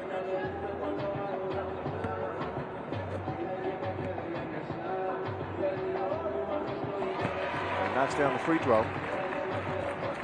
And yeah, maybe I was a little off. It is 10-5 on the scoreboard. Las Manos set him up with the crossover, dished it to Krumens, but Krumens couldn't make it count. TJ Fernandez trying to heat up now. Fernandez got to the rim, missed the Pelacoco. Dude is an absolute animal on the glass. Comes down with the rebound, he's able to draw a foul, and he head back up to the free throw line to shoot one.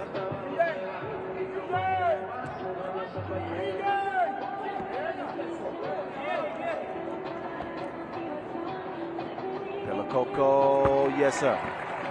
San Juan within 4 points now. So they've settled into this game. They got their defense to rely on. Miezes misses on the one-legged release.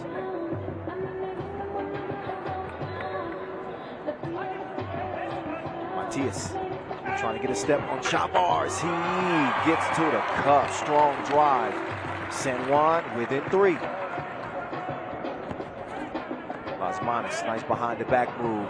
He gets it to Miezes, and that one just a narrow miss. Oh, look at the defense.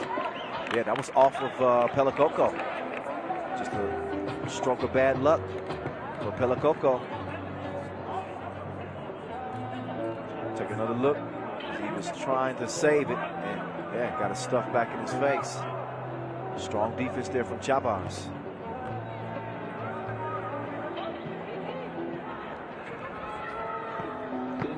Here's Batman. Oh, to the cup in a rush. 11-7 as Matos misses the 2-piece. Crewman's point blank missed it.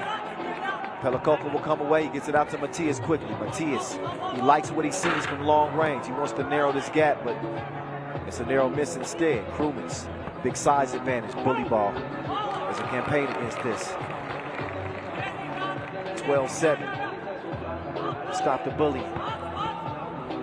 There's Pelacoco trying to play some bully ball himself. Matias recovers it, pulls the trigger, but he fires the blank. 5-point lead for Riga as Batman misses, but there's the handyman. There's no job that he can't do. It's Chavars. Nice passing. You saw Lasmanis waiting for Chavars to go to the cup. Got a TV timeout. 6-point lead for Riga in this final 21.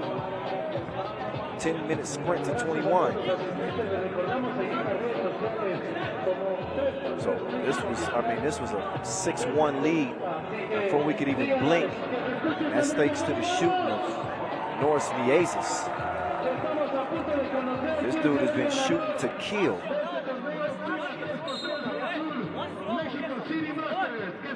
San Juan still alive very much in this game.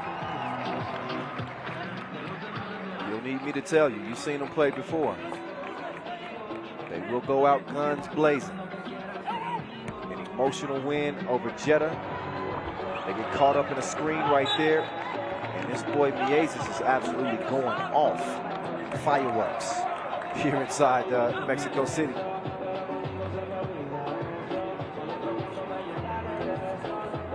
Miezes making a move. Up fake. Gets it over to Crewman's. No. Fernandez skies for the ball. Matos is going to get a look from the corner. Can he find his touch? No, he cannot. Good hustle. It's going to be purple ball. That was a good hustle. Matos was able to knock that off of, like it was Lasmanis.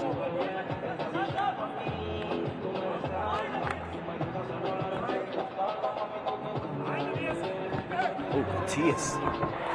Excuse me. I got places to go and buckets to get. Oh, Lasmanis lost him. Oh, and then Matias climbs to the top shelf and throws that one away. Oh, Chavars, catch, shoot, miss. Miezes though keeps it alive over the Batman. A lefty kiss off the backboard. Matias trying to do something to Miezes. He takes the bump. Oh, travel call. Wipe the make away.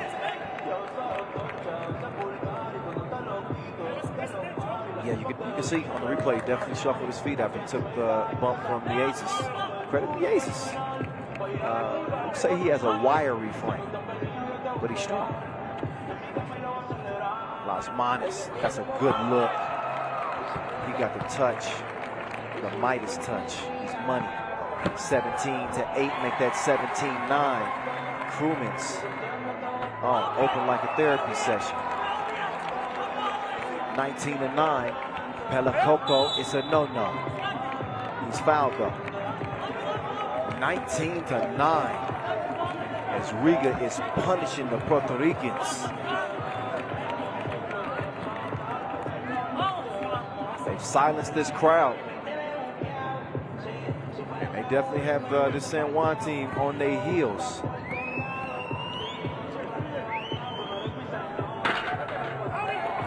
Coco's gonna knock it down, but will Crewman's put it away? No. Looks like Matos is down, and he's still holding his head. Took a shot in the semifinals to the forehead, and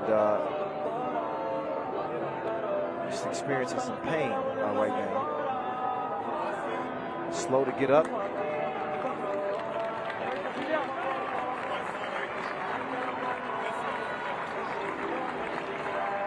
Take another look at that last sequence. He's going to stay in the game, showing a little frustration.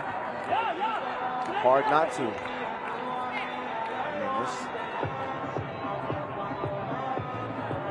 The Latvians have brought out their belt. They are sunning the Puerto Ricans right now. Oh, Matias climbs up top. One-handed smash. Taking some of that aggression out on the rim.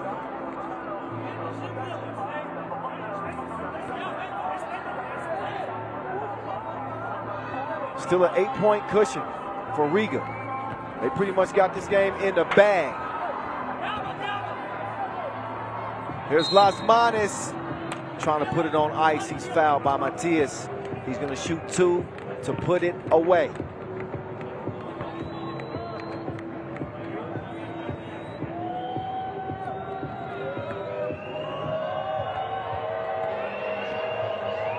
So the crowd trying to make it tough on Las Manes. Oh, and he misses the first. Riga, the #1 seed here at this Mexico City Masters.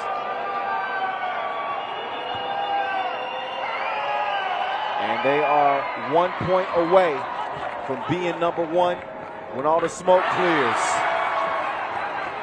Las Manes, or Mieses rather, foul.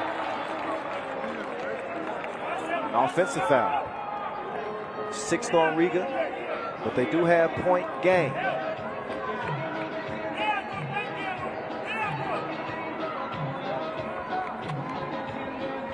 Fernandez, jab step. They need some 2s in a hurry. Pelacoco with the flush. But still a 6-point difference. Las Manes crossed him, snatched him, but couldn't cash it in.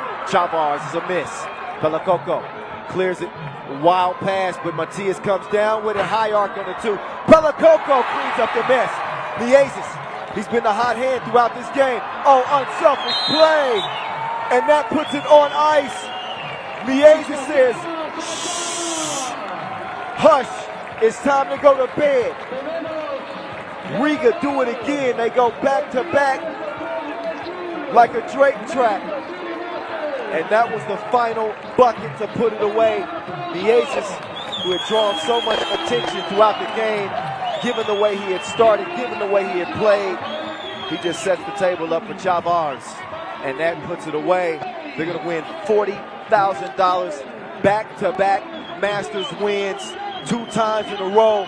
Your Olympic gold medalist has served notice to the rest of the field as we get ready for the World Tour final in Jeddah. I think they're going to be the favorites. So Riga and Ub, the 2-time Masters winners here in this 2021 campaign. Agnes Chavez is down on the court after an outstanding quarterfinal, and he's going to have a word with Esteban after another Masters win for Riga. Agnes, another World Tour Masters for you. Last week in Abu Dhabi, now in Mexico. First things, thank you who was awake back home, and of course. And yes, it's very, very nice feeling that we got 2nd Masters in a row. So we are in a good pace, so we have to keep it in to Jeddah as well. Now I guess you will take some holidays, some days off after these 2 events. Of course, I will go home. I will spend with my family. My kid is second year, so I will celebrate his birthday back home. So I will take my rest. Hey, congratulations. Thank you. Yeah, a well-earned rest for Team Riga, who take back-to-back Masters titles. After doing it in Abu Dhabi, they do it again here in Mexico City to cap this 2021 regular season campaign in style. La Liste, as they say in Latvia. And this Riga team is dangerous. They are primed as they get ready to head to the Jeddah final coming up on December 17th and 18th. There's Carlos Las Manos, a.k.a. Batman, fresh off an MVP campaign in Abu Dhabi. It was really Norris Mieses in the final. He was going crazy in the final. He started off with a 6-0 run by himself alone. But Las Manos' entire body of work, we saw him pick up where Mieses left off in this game. And, Juan was not going to leave without some thunderous highlights. Some ferocity there from Angel Matias, and then Pela Coco going loco at the rim. Some nice highlights, but not nearly enough in this final contest for the Puerto Ricans. And even while they had the crowd behind them, they will not walk away with a win. Norris Mieses, the final dish, the leader in key assists for the regular season. One more to put a button on the final. Chavez puts it away, and he's whistling his way to $40,000. So Riga will take home the final regular season bag, 40 G's. Once we get to the World Tour final in Jeddah, that grand prize goes up to $60,000. Second place will get 48 grand. We'll get you all up abreast on the numbers and everything to look forward to. But the field is set.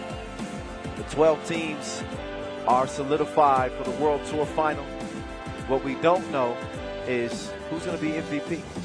Who's going to come from behind this 3x3 Mexico City Masters World Tour signage and hoist an MVP trophy.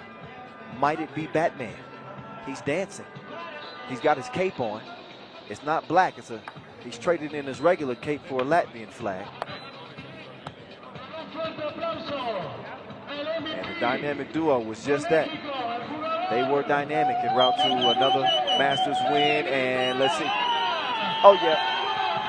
It is that man. He is that guy. Carlos Las Manos taking home the MVP yet again. Batman. Batman. Carlos Las Manos.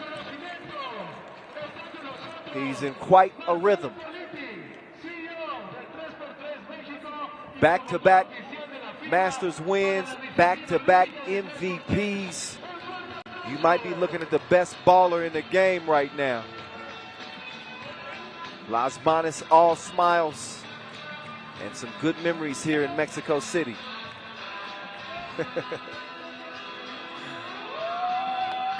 He puts it high in the sky. A well-deserved MVP for Carlos Las Manos, leading Riga to another Masters title. So your Mexico City Masters champs, it's celebration time. What a regular season. Now the best 12 from 2021 will collide for the World Tour final in Jeddah, Saudi Arabia, December the 17th and 18th. Can you wait? I cannot wait.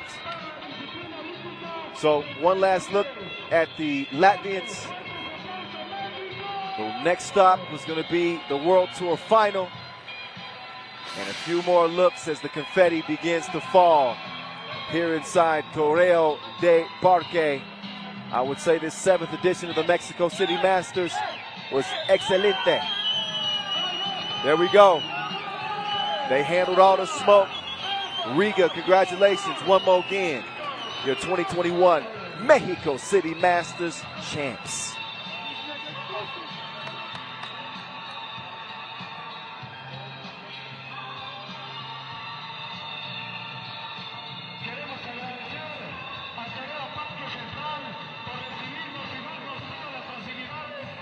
All right, so that'll do it from here in Mexico City.